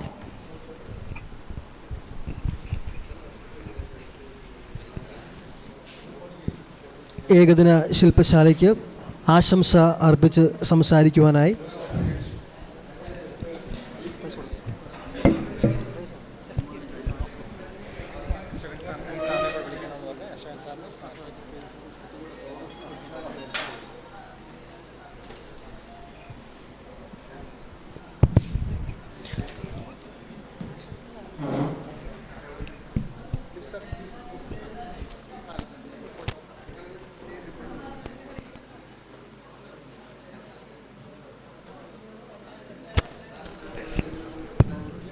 ആശംസ അർപ്പിച്ച് സംസാരിക്കുവാനായി നമ്മുടെ college treasurer Ebin Thomas സാറിനെ ഏറെ സ്നേഹത്തോടെ ക്ഷണിക്കുന്നു. ഏറ്റവും ബഹുമാനപ്പെട്ട ഈ യോഗത്തിൻ്റെ അധ്യക്ഷൻ, നമ്മുടെ ഏവരുടെയും പ്രിയപ്പെട്ട principal doctor Roy George K, മുഖ്യപ്രഭാഷണം നടത്തിയ ജിജി മാമൻ, ഉദ്ഘാടന പ്രസംഗം നടത്തിയ ശ്രീ എ ജെ ഫിലിപ്പ്, ഈ മൊത്തം മീറ്റിങ്ങിൻ്റെയും ചുക്കാൻ പിടിക്കുന്ന Shri Victor T Thomas, Cyril sir, Ruby sir,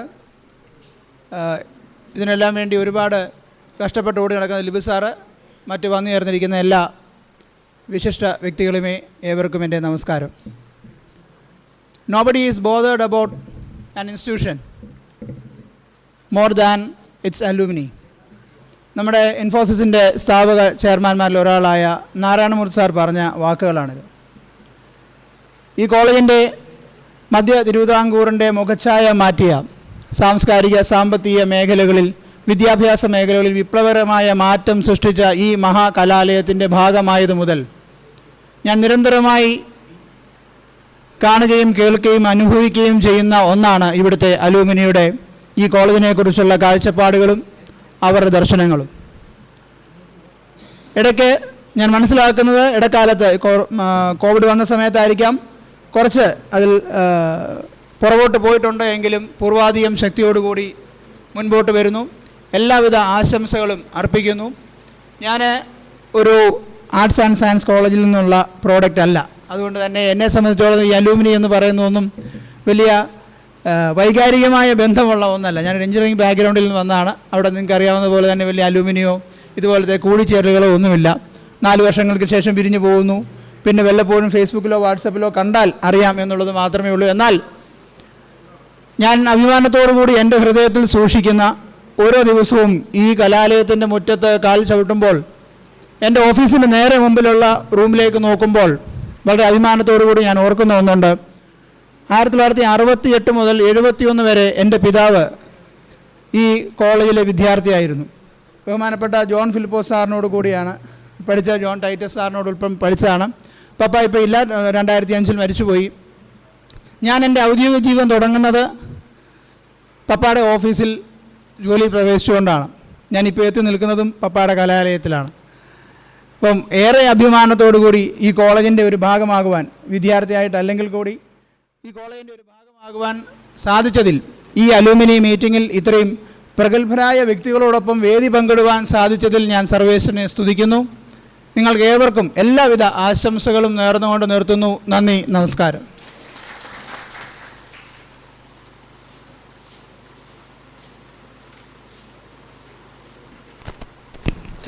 നന്ദി ശ്രീ എബിൻ സാർ. നമ്മുടെ സെൻറ്റ് തോമസ് കോളേജിൽ നിന്നും വിവിധ മത്സരങ്ങളിൽ സമീപകാലത്ത് യൂണിവേഴ്സിറ്റി കലോത്സവം തുടങ്ങിയ വിവിധ മേഖലകൾ, അക്കാഡമിക്കായിട്ടുള്ള റാങ്ക് ഉൾപ്പെടെ വിവിധ മേഖലകളിൽ ഉന്നതമായ വിജയം കൈവരിച്ച വിദ്യാർത്ഥികളെ അനുമോദിക്കുന്നതിനായി ഏറെ സ്നേഹത്തോടെ സെക്രട്ടറിയെ ക്ഷണിച്ചോളൂ.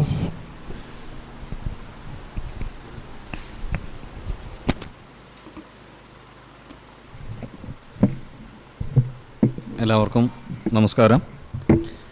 കഴിഞ്ഞ അക്കാഡമിക് ഇയറിൽ ശ്രദ്ധേയമായ നേട്ടങ്ങൾ കൈവരിച്ച വിദ്യാർത്ഥികളെ അഭിനന്ദിക്കുന്ന ചടങ്ങാണ്. നമുക്ക് 3 തരത്തിലുള്ള നേട്ടങ്ങളാണുള്ളത്. ഒന്ന്, കഴിഞ്ഞ അക്കാഡമിക് ഇയറിൽ PhD കരസ്ഥമാക്കിയ 3 വിദ്യാർത്ഥികളുണ്ട്.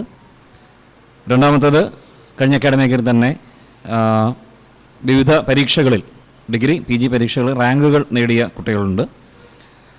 അതുപോലെ ഏറ്റവും കൂടുതൽ നടന്ന മഹാത്മാഗാന്ധി സർവകലാശാല കലോത്സവത്തിൽ A ഗ്രേഡും സമ്മാനവും നേടിയ വിദ്യാർത്ഥികളുണ്ട്. ഇവരെ ഇത്രയും ആളുകളെ അഭിനന്ദിക്കുന്ന ചടങ്ങാണ് ഇനി നടക്കുന്നത്. അതിൻ്റെ നമ്മുടെ സർട്ടിഫിക്കറ്റുകൾ നൽകുന്നതിന് വേണ്ടി മുതിർന്ന ആളുകളെ ക്ഷണിക്കുന്ന മാലിനി എന്നെ സുവോളജി വിഭാഗത്തിൽ PhD കരസ്ഥമാക്കി. മാലിനി എത്തിയിട്ടുണ്ടോ? മാലിനി എത്തിയിട്ടില്ല. നീതു തെരേസ വില്ലിംഗ്ടൺ ഫിസിക്സ് ഡിപ്പാർട്ട്മെൻറ്റിൽ നിന്ന് ഫിസിക്സ് ഐച്ഛികമായി തിരഞ്ഞെടുത്ത് PhD കരസ്ഥമാക്കി. ഇത് ടീച്ചറും എത്തിയിട്ടില്ല എന്ന് പ്രതീക്ഷിക്കുന്നു. അഞ്ജു എലിസബത്ത് ചെറിയാൻ കോമേഴ്സ് വിഭാഗത്തിൽ PhD കരസ്ഥമാക്കി. സമ്മാനം ഏറ്റുവാങ്ങുന്നതിന് വേണ്ടി അഞ്ജുവിനെയും നൽകുന്നതിന് വേണ്ടി ബഹുമാനപ്പെട്ട AJ ഫിലിപ്പ് സാറിനെയും ഏറെ ആദരവോടുകൂടി ക്ഷണിക്കും. കോമേഴ്സ് വിഭാഗത്തിൽ PhD നേടി.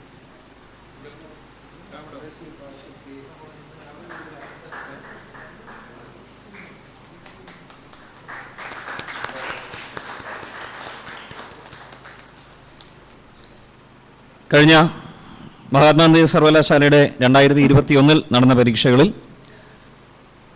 റാങ്കുകൾ നേടിയ വിദ്യാർത്ഥികളെ ക്ഷണിക്കാൻ, അനുമോദിക്കുന്ന ചടങ്ങാണ്. ബഹുമാനപ്പെട്ട ജിജി മാമൻ സാറിനെ ഈ സർട്ടിഫിക്കറ്റുകൾ വിതരണം ചെയ്യുന്നതിന് വേണ്ടി ഏറെ ആദരവോടുകൂടി ക്ഷണിക്കുന്നു. വിദ്യാർത്ഥികളുടെ പേര് വിളിക്കുന്ന മുറയ്ക്ക് അവർ മുന്നോട്ട് വന്ന് ഇത് വാങ്ങണം എന്ന് അപേക്ഷിക്കുന്നു. Kumari Gayathri Prem, department of economics, എത്തിയിട്ടില്ല. Kumari Merin Ann Joseph, department of chemistry. Kumari Christin Elizabeth Mathew, department of commerce.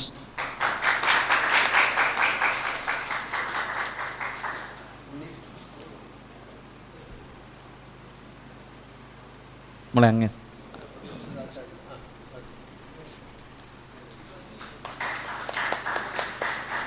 Kumari Jinsa Joy, department of computer science.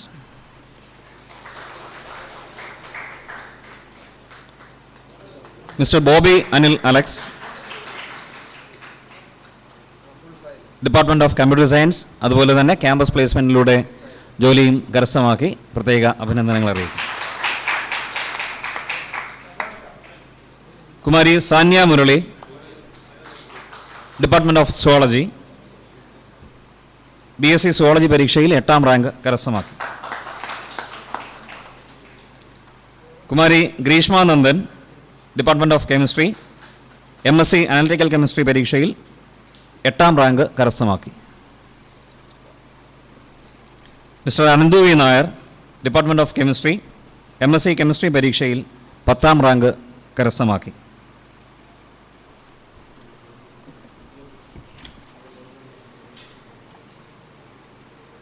ഇല്ല അത് വേറെ. ഇനി മഹാത്മാഗാന്ധി സർവകലാശാല കലോത്സവത്തിൽ സമ്മാനങ്ങൾ നേടിയ വിദ്യാർത്ഥികളെ അഭിനന്ദിക്കുന്ന ചടങ്ങാണ്. സമ്മാനങ്ങൾ നൽകുന്നതിന് വേണ്ടി ബഹുമാനപ്പെട്ട അഡ്വക്കേറ്റ് ജോൺ ഫിലിപ്പോ സാറിനെ ക്ഷണിക്കുന്നു.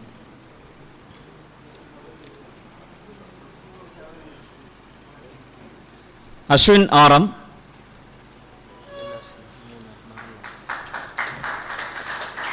അശ്വിന് 4 സമ്മാനങ്ങളുണ്ട്. പ്രത്യേകിച്ച് യൂണിവേഴ്സിറ്റി നാടകോത്സവത്തിലെ മികച്ച നടനായി തിരഞ്ഞെടുക്കപ്പെട്ടു. കലോത്സവത്തിൽ ഭരതനാട്യം, കേരള നടനം, ഫോക്ക് ഡാൻസ് വിഭാഗങ്ങളിൽ എ ഗ്രേഡ് കരസ്ഥമാക്കുകയും ചെയ്തു. പ്രത്യേക അഭിനന്ദനങ്ങൾ അറിയിക്കും.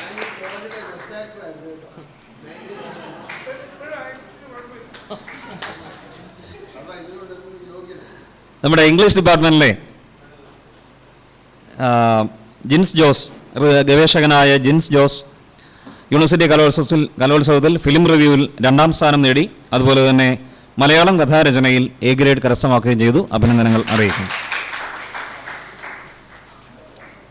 ഇനിയുള്ള സമ്മാനങ്ങൾ നൽകുന്നതിന് വേണ്ടി ബഹുമാനപ്പെട്ട നമ്മുടെ joint secretary Cherian George Thampu അവർകളെ ക്ഷണിക്കുന്നു. മിസ്റ്റർ മിഥുനസ് നെടുവേലിൽ ഫിസിക്സ് ഡിപ്പാർട്ട്മെൻറ്റിലെ വിദ്യാർത്ഥിയാണ്. അദ്ദേഹം പെർക്കഷൻ ഇൻസ്ട്രുമെൻറ്റ് ഈസ്റ്റേണിൽ എ ഗ്രേഡ് കരസ്ഥമാക്കി. അഭിനന്ദനങ്ങൾ അറിയിക്കുന്നു. അനഘായം ഷാജി BSc കെമിസ്ട്രിയിലെ വിദ്യാർത്ഥിയാണ്. മോഹിനിയാട്ടം ഫീമെയിലിൽ എ ഗ്രേഡ് കരസ്ഥമാക്കി.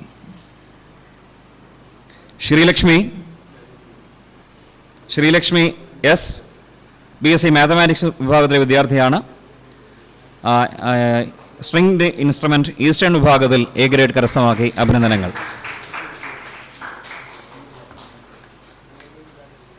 താങ്ക് യു അച്ഛാ. ഫേബ മേരി വർഗീസ് സമ്മാനങ്ങൾ നൽകുന്നതിന് വേണ്ടി ബഹുമാനപ്പെട്ട അശോകൻ സാറിനെ ക്ഷണിക്കുന്നു.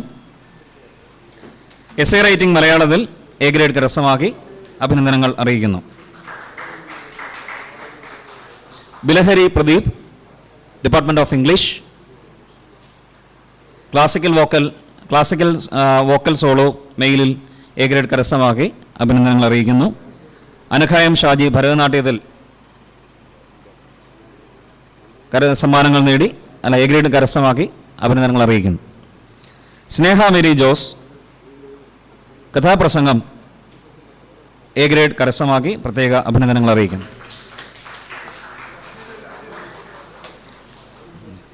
ഇനിയുള്ള സമ്മാനങ്ങൾ നൽകുന്നതിന് ബഹുമാനപ്പെട്ട നമ്മുടെ മുൻ പ്രിൻസിപ്പളും അലുമിനി അസോസിയേഷൻ്റെ സെക്രട്ടറിയും ഒക്കെയായി വളരെ സജീവമായി പ്രവർത്തിച്ച നമ്മുടെ റൂബി സാറിനെ ആദരവോടുകൂടി ക്ഷണിക്കുന്നു. Kumari Elna Ann Thomas, department of English, elocution മത്സരത്തിൽ എ ഗ്രേഡ് കരസ്ഥമാക്കി.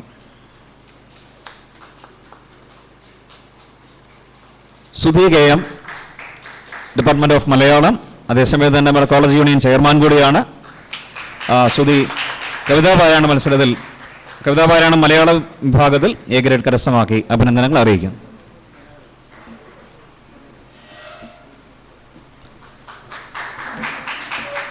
ഇനി ഒരു അഭിനന്ദനം പ്രത്യേകമായി ഒരാൾക്ക് പറയേണ്ടതുണ്ട്. അത് സർട്ടിഫിക്കറ്റ് ഇല്ല, പറയുക മാത്രമേ ഉള്ളൂ. 2013-16 വർഷത്തിൽ BA മലയാളം ഇവിടുന്ന് പാസ്സായി. വരുന്നൊരു കാലത്ത് ഏറ്റവും ശ്രദ്ധേയമായ നേട്ടം കോഴഞ്ചേരി കോളേജിൽ നിന്ന് കരസ്ഥമാക്കിയ ഒരു വിദ്യാർത്ഥിയാണ്. റിക്കി കഴിഞ്ഞ ദിവസമാണ് നാട്ടിലെത്തി. റിക്കി നമ്മളോടൊന്ന് ഈ മീറ്റിങ്ങിൽ പങ്കെടുക്കുന്നുണ്ട്. റിക്കി ഒന്ന് എഴുന്നേറ്റ് നിൽക്കാമോ? തുൾജാപൂരിലുള്ള ടാറ്റ ഇൻസ്റ്റിറ്റ്യൂട്ട് ഓഫ് സോഷ്യൽ സയൻസിൽ നിന്ന് അവിടെ പ്രവേശനം നേടുകയും MSW പൂർത്തിയാക്കുകയും ഇപ്പോൾ പഞ്ചാബ് ഗവൺമെൻറ്റിൻ്റെ ചുമതലയുള്ള NGOയിൽ പ്രവർത്തിക്കുകയും ചെയ്തു. പ്രത്യേകമായ അഭിനന്ദനങ്ങൾ അറിയിക്കുന്നു. Thank you. എല്ലാവർക്കും ഒരിക്കൽ കൂടി നന്ദി.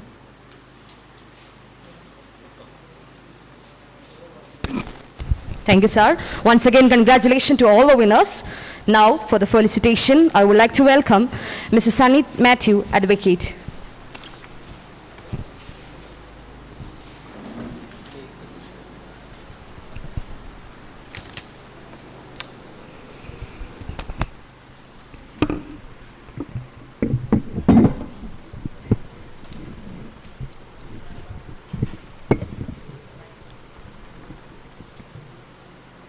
നമ്മുടെ ഈ യോഗത്തിൻ്റെ അധ്യക്ഷൻ നമ്മുടെ പ്രിയപ്പെട്ട പ്രിൻസിപ്പൽ റോയ് സാർ, നമ്മുടെ മുഖ്യാതിഥിയായിട്ടുള്ള Philip sir, G Mohan sir, മറ്റ് വിശിഷ്ടാതിഥികളെ, പ്രിയമുള്ള സുഹൃത്തുക്കളെ,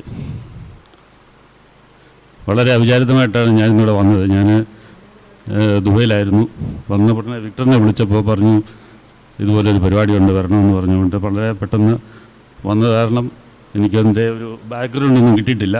എങ്കിലും ഇവിടെ നടന്ന ഈ ചെറിയ സമ്മേളനത്തിൽ നിന്ന് എനിക്ക് തോന്നുന്നു പണ്ട് ഏതോ ഒരു പ്രാസംഗികൻ പറഞ്ഞു, ഒരു മരണ ശുശ്രൂഷ നടക്കുമ്പോൾ മരിച്ച ആളിനെ പറ്റി വളരെ വാചാലനായിട്ട് ഇങ്ങനെ പറഞ്ഞപ്പോൾ ഈ മരിച്ച ആളിൻ്റെ കുട്ടികൾ വളരെ പ്രശസ്തമായിട്ട് വളരെ കാര്യങ്ങൾ പറഞ്ഞപ്പോൾ ഈ മരിച്ച ആളിൻ്റെ കുട്ടികൾ ചെറുകൈ ബോഡിയുടെ അടുത്ത് വന്ന് നോക്കി, ഇതെൻ്റെ പിതാവ് തന്നെയാണോ മരിച്ചത് എന്ന് പറഞ്ഞതുപോലെ ഈ കോളേജിൻ്റെ ഇത്രയും പ്രഗത്ഭരായിട്ടുള്ള ആളുകൾ നമ്മൾ അഖിലേന്ത്യാ തലത്തിലും അതുപോലെ തന്നെ അന്താരാഷ്ട്ര തലത്തിലും ഉയർന്ന നിലവാരത്തിൽ ഉള്ള ആൾക്കാരോ ഉണ്ടെന്ന് അറിഞ്ഞപ്പോൾ ഞാൻ ചിന്തിക്കുകയാണ്, ഞാൻ ഈ കോളേജിൽ തന്നെയാണോ പഠിച്ചത് എന്നെനിക്കിപ്പോഴാണ് ഒരു ബോധ്യം എൻ്റെ ഉള്ളിൽ തന്നെ ഉണ്ടാകുന്നത്. കാര്യം ഞാനിവിടെ 76-78 കാലഘട്ടത്തിൽ പഠിച്ചപ്പോൾ വിക്ടർ ഞങ്ങളെല്ലാം ഒരു ബാച്ചായിരുന്നു. അന്നത്തെ കോളേജ് അന്തരീക്ഷം എന്ന് പറയുന്നത് വളരെ വ്യത്യസ്തമായിരുന്നു. ഇന്ന് നമ്മൾ തിരിഞ്ഞു നോക്കുമ്പോൾ ഏകദേശം ഒരു 10-40 വർഷത്തിന് ശേഷം ഞാനിപ്പോൾ തിരിഞ്ഞു നോക്കുമ്പോൾ ഈ കോളേജ് ഇത്രയും ഉയർന്ന നിലയിൽ എത്തി എന്ന് പറയുമ്പോൾ തീർച്ചയായിട്ടും എൻ്റെ ജീവിതത്തിൽ ഒരു അഭിമാനം കൊള്ളുന്ന ഒരു നിമിഷമായിട്ട് ഞാനിത് കാണുകയാണ്. തീർച്ചയായിട്ടും ഈ എന്നെപ്പോലുള്ള നിരവധി ആളുകൾ ഇവിടെ സാർ സൂചിപ്പിച്ചോളം ഏകദേശം 2 ലക്ഷത്തോളം ആൾക്കാർ ലോകത്തിൻ്റെ വിവിധ ഭാഗങ്ങളിൽ അലുമിനി ആയിട്ടുണ്ട്. ഇവരെല്ലാവരും കൂടെ നമുക്കൊന്ന് കുറഞ്ഞ പക്ഷം പരമാവധി വിക്ടർ പറഞ്ഞതുപോലെ നമുക്കെല്ലാവരെയും ഒന്ന് വിളിച്ചു കൂട്ടി നമ്മുടെ ഈ സന്തോഷം ലോകത്തിൻ്റെ എല്ലാ ഭാഗത്തുള്ള ആൾക്കാർക്ക് പങ്കുവെക്കത്തക്ക രീതിയിൽ ഈ അലുമിനി വളരെ രീതിയിൽ മുമ്പോട്ട് പോകട്ടെ. എന്നാൽ കഴിയുന്ന എല്ലാ കോൺട്രിബ്യൂഷനും തീർച്ചയായിട്ടും അതിന് എപ്പോഴും ഉണ്ടാകും. ഇതിന് മുൻകൈ എടുത്ത വിക്ടറിനും പ്രിൻസിപ്പളിനും അതുപോലെ തന്നെ ഇതേപോലുള്ള നിരവധി ആൾക്കാർ നമ്മൾക്ക് ഈ പമ്പയാറിൻ്റെ തീരത്തൊക്കെ താമസിച്ചിടയ്ക്ക് നമ്മൾ ചൂണ്ടയിടുമല്ലോ. ചൂണ്ടയിടുമ്പോൾ നമ്മൾ ഈ ചിലപ്പോൾ ചെറിയ മീൻ വരുമ്പോൾ നമ്മൾ മീൻ അങ്ങ് എടുത്ത് കളയും. നല്ല മീൻ കിട്ടുമ്പോൾ മാത്രമേ നമ്മളെടുത്ത് വീട്ടിൽ കൊണ്ടുപോകാറുള്ളൂ എന്ന് പറഞ്ഞ പോലെ ഇതേപോലുള്ള ചൂണ്ടയിടിയിൽ വിക്ടറും അതുപോലത്തെ പ്രിൻസിപ്പളും തുടങ്ങിയിട്ട് നല്ല പ്രഗത്ഭരായിട്ടുള്ള ആൾക്കാർ എന്ന് വിചാരിച്ച മറ്റുള്ളവരെ തഴയണമെന്നല്ല ഞാൻ ഉദ്ദേശിച്ചത്. ഇതേപോലെ കണ്ടെത്തി എല്ലാവരെയും കൊണ്ടുവന്ന് നമ്മുടെ കോളേജിലുള്ള ഒരു നല്ല ഒരു ബഹുമതി എല്ലാ രാജ്യത്തും ഉണ്ടാവട്ടെ, എല്ലാവർക്കും ഉണ്ടാവട്ടെ എന്ന് ആശംസിച്ചുകൊണ്ട് എൻ്റെ വാക്കുകൾ നിർത്തുന്നു. നന്ദി, നമസ്കാരം. Thank you, sir, for your valuable words. Next, I would like to welcome Ashokan sir for the felicitation speech.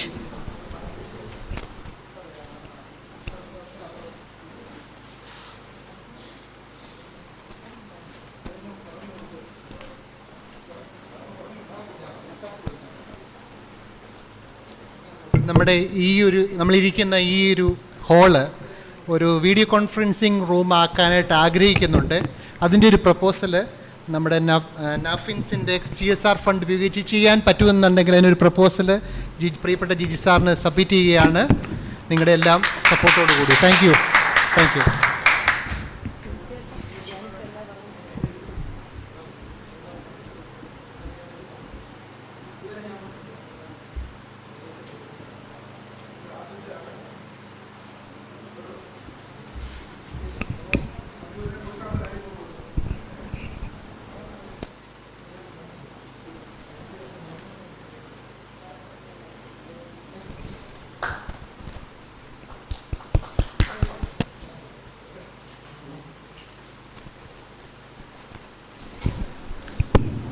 I would like to welcome Ashokan sir for delivering their felicitation.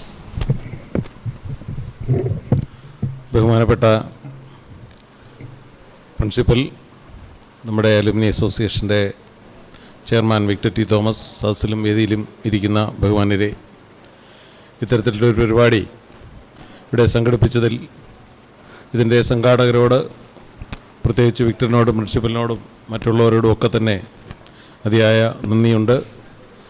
നമുക്ക് മുമ്പേ പലരും പറഞ്ഞതുപോലെ ഒരു നല്ല അലുമിനി ഓരോ department വൈസിലും കൂടി ഈ സദസ്സ് എന്നുള്ളതല്ല, ഈ പറഞ്ഞ വിക്ടർ ടി തോമസ് പറഞ്ഞതുപോലെ നമ്മുടെ കോളേജ് ഗ്രൗണ്ട് നിറയത്തക്ക രീതിയിൽ ഇത്തരത്തിലൊരു പരിപാടി അല്ലെങ്കിൽ കോളേജിലെ അലുമിനികളെ കഴിയുന്നത്ര ആളുകളെ പങ്കെടുപ്പിച്ച് 36,000 പേരെ അല്ല 10,000 പേരെ വരെ പങ്കെടുപ്പിക്കുവാൻ നമുക്ക് കഴിയും.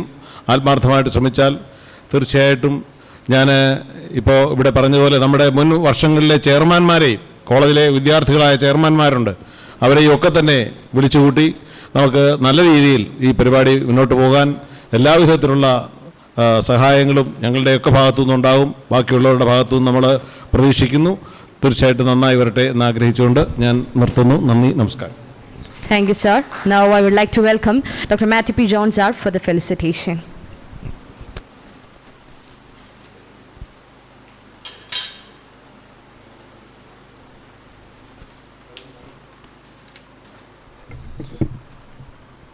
Alumni Association President, College Principal Dr.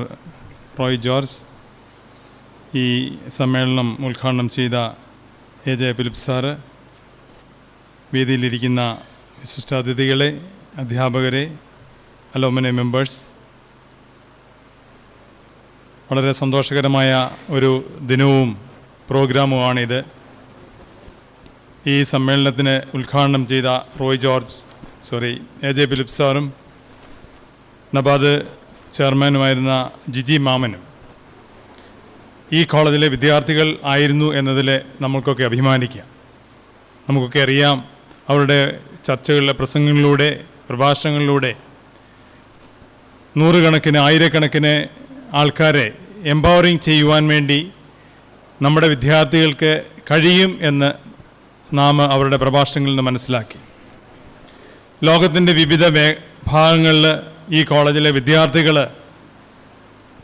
നല്ല നേതൃത്വം നൽകിക്കൊണ്ട് കോളേജിൻ്റെ അറിവുകൾ അല്ലെങ്കിൽ കോളേജിൽ നിന്ന് അവർക്ക് ലഭിച്ച അറിവുകളിലൂടെ മറ്റ് ആൾക്കാരെ വിവിധ മേഖലകളിൽ ഉയർത്തിക്കൊണ്ട് വരുവാൻ സാധിക്കുന്നു എന്ന് അറിഞ്ഞതിൽ സന്തോഷമുണ്ട്. നമ്മളുടെ കോളേജിന് ഏറ്റവും വ്യത്യസ്ത മറ്റുള്ള വിദ്യാഭ്യാസ സ്ഥാപനങ്ങളിലൊക്കെ ഉള്ള ഒരു വ്യത്യാസമാണ് സ്വാതന്ത്ര്യമായി ഏത് മേഖലകളിലും പ്രവർത്തിക്കുവാൻ ഉള്ള ആൾക്കാരെ വാർത്തെടുക്കുവാനുള്ള ഒരു സാഹചര്യം നമ്മളുടെ കോളേജിലുണ്ട്. പഠനകാലത്ത് ഒരു പക്ഷെങ്കിൽ അല്പം ഉഴപ്പിയാലും അല്ലെങ്കിൽ കൂടുതൽ സ്വാതന്ത്ര്യം അനുഭവിച്ചാൽ കൂടി ജീവിത മേഖലകളിൽ വിവിധ മേഖലകളിൽ എത്തിച്ചേരുമ്പോൾ നല്ല നേതൃത്വങ്ങളിൽ എത്തിച്ചേരുവാൻ, നല്ല പ്രവർത്തനങ്ങൾ ഏർപ്പെടുവാൻ നമ്മുടെ വിദ്യാർത്ഥികൾക്ക് അല്ല പൂർവ്വ വിദ്യാർത്ഥികൾ സാധിക്കുന്നു എന്നതിൽ സന്തോഷമുണ്ട്. ഈ സമയം വൈകിയ മേളയിൽ ഞാൻ അധികം പ്രസംഗിക്കുവാൻ ആഗ്രഹിക്കുന്നില്ല. ഇതിൽ അല്പം ആൾ കുറവായിരുന്നു എന്നത് ഒഴികെ നല്ല ഒരു പ്രോഗ്രാമായിരുന്നു. ഇത് സംഘടിപ്പിച്ച എല്ലാവരെയും ഞാൻ അനുമോദിക്കുന്നു. വിവിധ പ്രവർത്തനങ്ങൾ അലുമിനി അസോസിയേഷനോട് ഉണ്ടാകട്ടെ എന്ന് ആശംസിക്കുന്നു. നമ്മളുടെ അലുമിനി എന്ന് പറയുന്നത് ഏറ്റവും ശക്തമായ ഒരു ഓർഗനൈസേഷനാണ്. അത് കൂടുതൽ എങ്ങനെ വളർത്തിക്കൊണ്ട് വരുവാൻ നമുക്ക് സാധിക്കും എന്നതിന് നാം പലപ്പോഴായി ചിന്തിച്ചിട്ടുള്ള ഒരു കാര്യമാണ്. തീർച്ചയായും അതിൻ്റെ പ്രവർത്തനങ്ങൾ ഏറ്റവും ഭംഗിയായി തീരട്ടെ. അതിൻ്റെ മുൻപിൽ ചുക്കാൻ പിടിക്കുന്ന എല്ലാവർക്കും അതിനുള്ള എല്ലാ ശക്തിയും ദൈവം നൽകട്ടെ എന്ന് ആശംസിച്ചുകൊണ്ട് നിർത്തുന്നു. നന്ദി, നമസ്കാരം. Thank you, sir, for your valuable words. Next, I would like to welcome Sri Cyril C. Matthew, Alumni Executive Member, for delivering the word of thanks.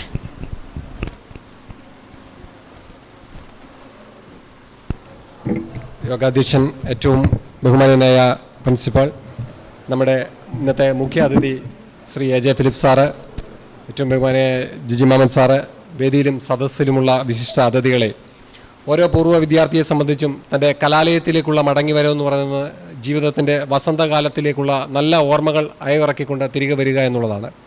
ശരിക്കും ഈ കലാലയത്തിൽ പഠിച്ചവരൊന്ന് പോയിട്ട് വർഷങ്ങൾക്ക് ശേഷം എത്ര നാൾ കഴിഞ്ഞാലും അതിൻ്റെ മെയിൻ ഗേറ്റിലൂടെ ഒന്ന് കയറി ഇതുവഴി ഒന്ന് നടന്ന് തിരികെ പോകുമ്പോഴേക്കും നമ്മുടെ ലൈഫും മനസ്സും ശരീരവും ഒക്കെ ഒന്ന് ശുദ്ധിമാക്കുന്ന ഒരു തലത്തിലേക്ക് മാറുവാൻ സാധിക്കുന്നുണ്ടെങ്കിൽ നമ്മുടെ കലാലയ ജീവിതം അർത്ഥവത്തായിരുന്നു എന്നുള്ള യാതൊരു സംശയമില്ല. ഓരോ പൂർവ്വ വിദ്യാർത്ഥി സംബന്ധിച്ചും അതൊരു നല്ല കാര്യമാണ്. പലരോട് സംസാരിക്കുമ്പോൾ ഈ ക്യാമ്പസിൽ വന്ന് നിൽക്കുന്നത് തന്നെ ആ കാലൊന്ന് ചവിട്ടുമ്പോൾ തന്നെ ഒരു ശരീരത്തിനൊരു ഉണർവുണ്ടാകുന്നു എന്ന് പറയുന്നത് നമ്മളെ സംബന്ധിച്ച് സന്തോഷകരമായ കാര്യമാണ്. പൂർവ്വ വിദ്യാർത്ഥി സംഘടന ഇത്തരത്തിലൊരു പ്രോഗ്രാം ഇന്ന് സംഘടിപ്പിക്കുവാൻ സാധിച്ചു. സെൻറ്റ് തോമസ് എന്ന കലാലയം ഇന്ന് ഏറെ സന്തോഷിക്കുന്ന ദിനമാണ്. കാരണം ഈ സെൻറ്റ് തോമസിൻ്റെ 2 പ്രഗത്ഭരായ പൂർവ്വ വിദ്യാർത്ഥികൾ ഒരിക്കൽ കൂടി ഈ കലാലയത്തിലേക്ക് മടങ്ങി വന്നിരിക്കുകയാണ്. മാധ്യമരംഗത്ത് ഒരുപക്ഷെ ഇന്ത്യൻ മാധ്യമരംഗത്തെ ഏറ്റവും പ്രഗത്ഭനായ ശ്രീ എ.ജെ. ഫിലിപ്പ് സാറ് ഇന്ന് നമ്മോടൊപ്പം അദ്ദേഹത്തിൻ്റെ വിലപ്പെട്ട സമയം നമ്മോടൊപ്പം ചെലവഴിച്ചു. അതുപോലെ തന്നെ ജിജി മാമൻ സാർ ഉണ്ടായിരുന്നു. ഈ കലാലയം എന്നും സന്തോഷിച്ചുകൊണ്ടിരിക്കുന്ന ദിവസമാണ്. ഇവിടുത്തെ പൂർവ്വ വിദ്യാർത്ഥികളൊക്കെ നമുക്ക് അതിൽ സന്തോഷമുണ്ട്. തീർച്ചയായിട്ടും ഇവരുടെ സാന്നിധ്യം നമ്മെ സംബന്ധിച്ച് ഏറ്റവും അനുഗ്രഹമാണ്. വരുന്ന തലമുറയ്ക്ക് പോലും അത് ഒരു ഊർജ്ജം നൽകുന്നുണ്ട്. നമ്മുടെ ഇത്തരം കൂടിവരവുകളിൽ നമുക്ക് കൂടുതൽ ഊർജ്ജം ഉണ്ടാക്കിക്കൊണ്ട് നമുക്ക് അലുമിനി അസോസിയേഷൻ്റെ പ്രവർത്തനങ്ങൾ സജീവമാക്കുവാൻ കഴിയട്ടെ എന്ന് മാത്രം ആശംസിച്ചുകൊണ്ട് ഞാൻ എൻ്റെ കർത്തവ്യത്തിലേക്ക് കടക്കുകയാണ്. ഇന്നത്തെ നമ്മുടെ ഈ മീറ്റിങ്ങിൽ അധ്യക്ഷ പദവി അലങ്കരിച്ചത് നമ്മുടെ പ്രിൻസിപ്പാൾ റോയ് സാറാണ്. കോളേജിൻ്റെ പ്രിൻസിപ്പളായി ചാർജ് എടുത്ത ശേഷം വളരെ ചടുലമായ പ്രവർത്തനങ്ങൾ കൊണ്ട് ക്യാമ്പസിലും അതുപോലെ തന്നെ കോളേജിൻ്റെ അക്കാഡമിക് തലത്തിലും അതോടൊപ്പം തന്നെ മറ്റുള്ള എല്ലാ വിഭാഗങ്ങളിലും സാറിൻ്റെ നേതൃത്വം നമുക്ക് പ്രോത്സാഹനമാണ്. അലുമിനി അസോസിയേഷൻ്റെ പ്രവർത്തനങ്ങൾക്ക് സാറിന് ലഭിക്കുന്ന നേതൃത്വം വളരെ സന്തോഷകരമാണ്. നിറഞ്ഞ ഹൃദയത്തോടെ സാറിനോടുള്ള നന്ദി അറിയിച്ചുകൊള്ളുന്നു. എ.ജെ. ഫിലിപ്പ് സാറ് ഇന്ത്യൻ മാധ്യമരംഗത്ത് ആമുഖമോ അവതരണമോ ഒന്നുമില്ലാത്ത വ്യക്തിത്വമാണ്. 50 വർഷത്തിലധികമായി 5 പതിറ്റാണ്ടിലധികമായി ഇന്ത്യൻ മാധ്യമരംഗത്ത് അദ്ദേഹത്തിൻ്റെ പ്രവർത്തനങ്ങൾ നിസ്തുലമായി നിൽക്കുന്നു. അതേ സമയത്ത് സെൻറ്റ് തോമസ് കോളേജ് എന്ന ഈ കലാലയം അതിൽ ഏറ്റവും കൂടുതൽ അഭിമാനിക്കുന്നുണ്ട്. കാരണം സാറിനെ പോലെ പ്രഗത്ഭനായ ഒരു മാധ്യമപ്രവർത്തക രംഗത്ത് ഇന്ത്യയിലേക്ക് സംഭാവന നൽകുവാൻ സാധിച്ചതിൽ അഭിമാനമുണ്ട്. സാറിൻ്റെ ഈ സാന്നിധ്യം നമ്മോടൊപ്പം വിലപ്പെട്ട സമയം ചെലവഴിച്ചു. അതോടൊപ്പം തന്നെ ഇന്ന് ഈ മീറ്റിംഗ് ഉദ്ഘാടനം ചെയ്ത് നമ്മോടൊപ്പം ഉണ്ടായിരുന്നു. പ്രിയപ്പെട്ട സാറിനോട് ഞങ്ങളുടെ എല്ലാവരുടെയും പേരിലുള്ള ഹൃദയം നിറഞ്ഞ നന്ദി ഈ സമയത്ത് അറിയിക്കുന്നു. ജിജി മാമൻ സാറും അതുപോലെ തന്നെ ഈ കലാലയം ഏറെ സന്തോഷിക്കുന്ന വ്യക്തിത്വത്തിനുടമയാണ്. തീർച്ചയായിട്ടും സാറിൻ്റെ ഇന്നത്തെ ഒരു ടോക്ക് എന്ന് പറയുന്നത് നമുക്ക് വളരെ പ്രയോജനകരമായിരുന്നു. സാറിൻ്റെ നമ്മളൊരു പ്രപ്പോസലും സാറിനിടയ്ക്ക് സമർപ്പിച്ചിട്ടുണ്ട്. തീർച്ചയായിട്ടും അനുകൂലമായ തീരുമാനങ്ങൾ ഉണ്ടാകുമെന്നതിൽ യാതൊരു സംശയമില്ല. സാറിൻ്റെ അസാന്നിധ്യത്തിനും സാറിനുള്ള നിറഞ്ഞ സന്തോഷവും നന്ദിയും ഈ സമയത്ത് അറിയിച്ചുകൊള്ളുന്നു. അതോടൊപ്പം തന്നെ ഇന്ന് നമ്മോടൊപ്പമായിരിക്കുന്ന ഈ അലുമിനി അസോസിയേഷൻ്റെ ചെയർമാൻ, ഈ പ്രവർത്തനങ്ങൾക്കെല്ലാം നേതൃത്വം നൽകുന്ന പ്രിയപ്പെട്ട വിക്ടർ ടി തോമസ് അവറുകളാണ്. അദ്ദേഹത്തിൻ്റെ ചടുലമായ നേതൃത്വ പാഠവുമാണ് ഈ അലുമിനി അസോസിയേഷൻ നയിച്ചുകൊണ്ടിരിക്കുന്നത്. അദ്ദേഹത്തിനുള്ള ഹൃദയം നിറഞ്ഞ നന്ദി ഈ സമയത്ത് അറിയിച്ചുകൊള്ളുന്നു. അതോടൊപ്പം തന്നെ നമ്മോടൊപ്പം ഇന്നായിരിക്കുന്ന അലുമിനി അസോസിയേഷൻ്റെ ഭാരവാഹികളെ, പ്രത്യേകിച്ച് കോളേജിൻ്റെ ട്രഷറർ ശ്രീ എബിൻ തോമസ് കൈതവൻ അവറുകളെ, കോളേജിൻ്റെ ചരിത്രത്തിൽ വളരെ ചുറുചുറുക്കുള്ള ചെറുപ്പക്കാരനായ ഒരു ട്രഷററിനെ ലഭിച്ചിരിക്കുകയാണ്. അത് കോളേജിനെ സംബന്ധിച്ച് ഏറ്റവും ഉണർവേകുന്ന നിമിഷങ്ങളാണ്. തീർച്ചയായിട്ടും ഇനിയുള്ള വർഷങ്ങൾ കോളേജിന് വളരെ വലിയ മാറ്റങ്ങൾ കൊണ്ടുവരുവാൻ സാധിക്കുമെന്നതിൽ സംശയമില്ല. പ്രിയപ്പെട്ട എബിൻ തോമസ് കൈതവനുള്ള ഹൃദയം നിറഞ്ഞ നന്ദി ഈ സമയത്ത് അറിയിച്ചുകൊള്ളുന്നു. അതോടൊപ്പം തന്നെ ഇന്ന് വേദിയിൽ നമ്മോടൊപ്പമായിരിക്കുന്ന മുൻ principal doctor Mathew P John sir പ്രിൻസിപ്പളായിട്ടും കായിക മേധാവി എന്നതിലുമൊക്കെ ഈ നാടിനും ഈ കോളേജിനുമൊക്കെ നിറഞ്ഞ അഭിമാനമാണ്. വോളിബോൾ അസോസിയേഷൻ്റെ ജില്ലാ പ്രസിഡന്റ് കൂടിയാണ്. ഹൃദയം നിറഞ്ഞ നന്ദിയോടെ സാറിനുള്ള നന്ദി അറിയിച്ചുകൊള്ളുന്നു. Advocate John Philipose sir alumni association എല്ലാ പ്രവർത്തനങ്ങൾക്കും ഏത് സമയത്ത് വിളിച്ചാലും നമ്മോടൊപ്പം ദീർഘവർഷങ്ങളായിട്ട് നേതൃത്വം വഹിച്ചുകൊണ്ട് നമ്മോടൊപ്പം ഉണ്ട്. ഇപ്പോൾ ട്രഷറായിട്ട് നമ്മോടൊപ്പം സേവനം അനുഷ്ഠിക്കുന്നു. പ്രത്യേകമായ നന്ദി ഈ സമയത്ത് അറിയിച്ചുകൊള്ളുന്നു. ചെറിയാഞ്ചോറ് തമ്പു സാറ് അലുമിനി അസോസിയേഷൻ്റെ പ്രവർത്തനങ്ങൾക്ക് നേതൃത്വം വഹിച്ചുകൊണ്ട് നമ്മോടൊപ്പം ഉണ്ട്. പ്രിയപ്പെട്ട സാറിനുള്ള നന്ദി ഈ സമയത്ത് അറിയിച്ചുകൊള്ളുന്നു. പ്രിയപ്പെട്ട വിജു ടീച്ചറുണ്ട് നമ്മോടൊപ്പം ഉണ്ട്. ഏറ്റവും കൂടുതൽ ദൂരെ നിന്ന് എനിക്ക് തോന്നുന്നു ടീച്ചറാണെന്ന് തോന്നുന്നു വന്നത്, എറണാകുളത്ത് നിന്ന് ഇന്ന് ഇവിടെ എത്തിച്ചേർന്നിട്ടുണ്ട്. അപ്പോൾ ടീച്ചറുള്ള പ്രത്യേകമായ നന്ദി ഈ സമയത്ത് അറിയിച്ചുകൊള്ളുന്നു. പ്രിയപ്പെട്ട എഞ്ചിനീയർ റോയ് ചാനുണ്ട്. അതുപോലെ തന്നെ അധ്യാപകരുണ്ട്. ചെറുവാൽ പഞ്ചായത്തിൻ്റെ മുൻ പ്രസിഡന്റ് ഉൾപ്പെടെയുള്ള നിരവധി ആൾക്കാർ ഈ മീറ്റിങ്ങിൽ പങ്കെടുക്കുന്നു. അതുപോലെ തന്നെ പൂർവ്വ വിദ്യാർത്ഥി അസോസിയേഷൻ്റെ ചുമതല അശോകൻ സാറെ, കോയ് സാർ ഉൾപ്പെടെ പ്രിയപ്പെട്ട സെൻറ്റ് മോൻ സാർ പരീക്ഷ ഡ്യൂട്ടിയായിരുന്നു, അത് കഴിഞ്ഞ് വന്നു.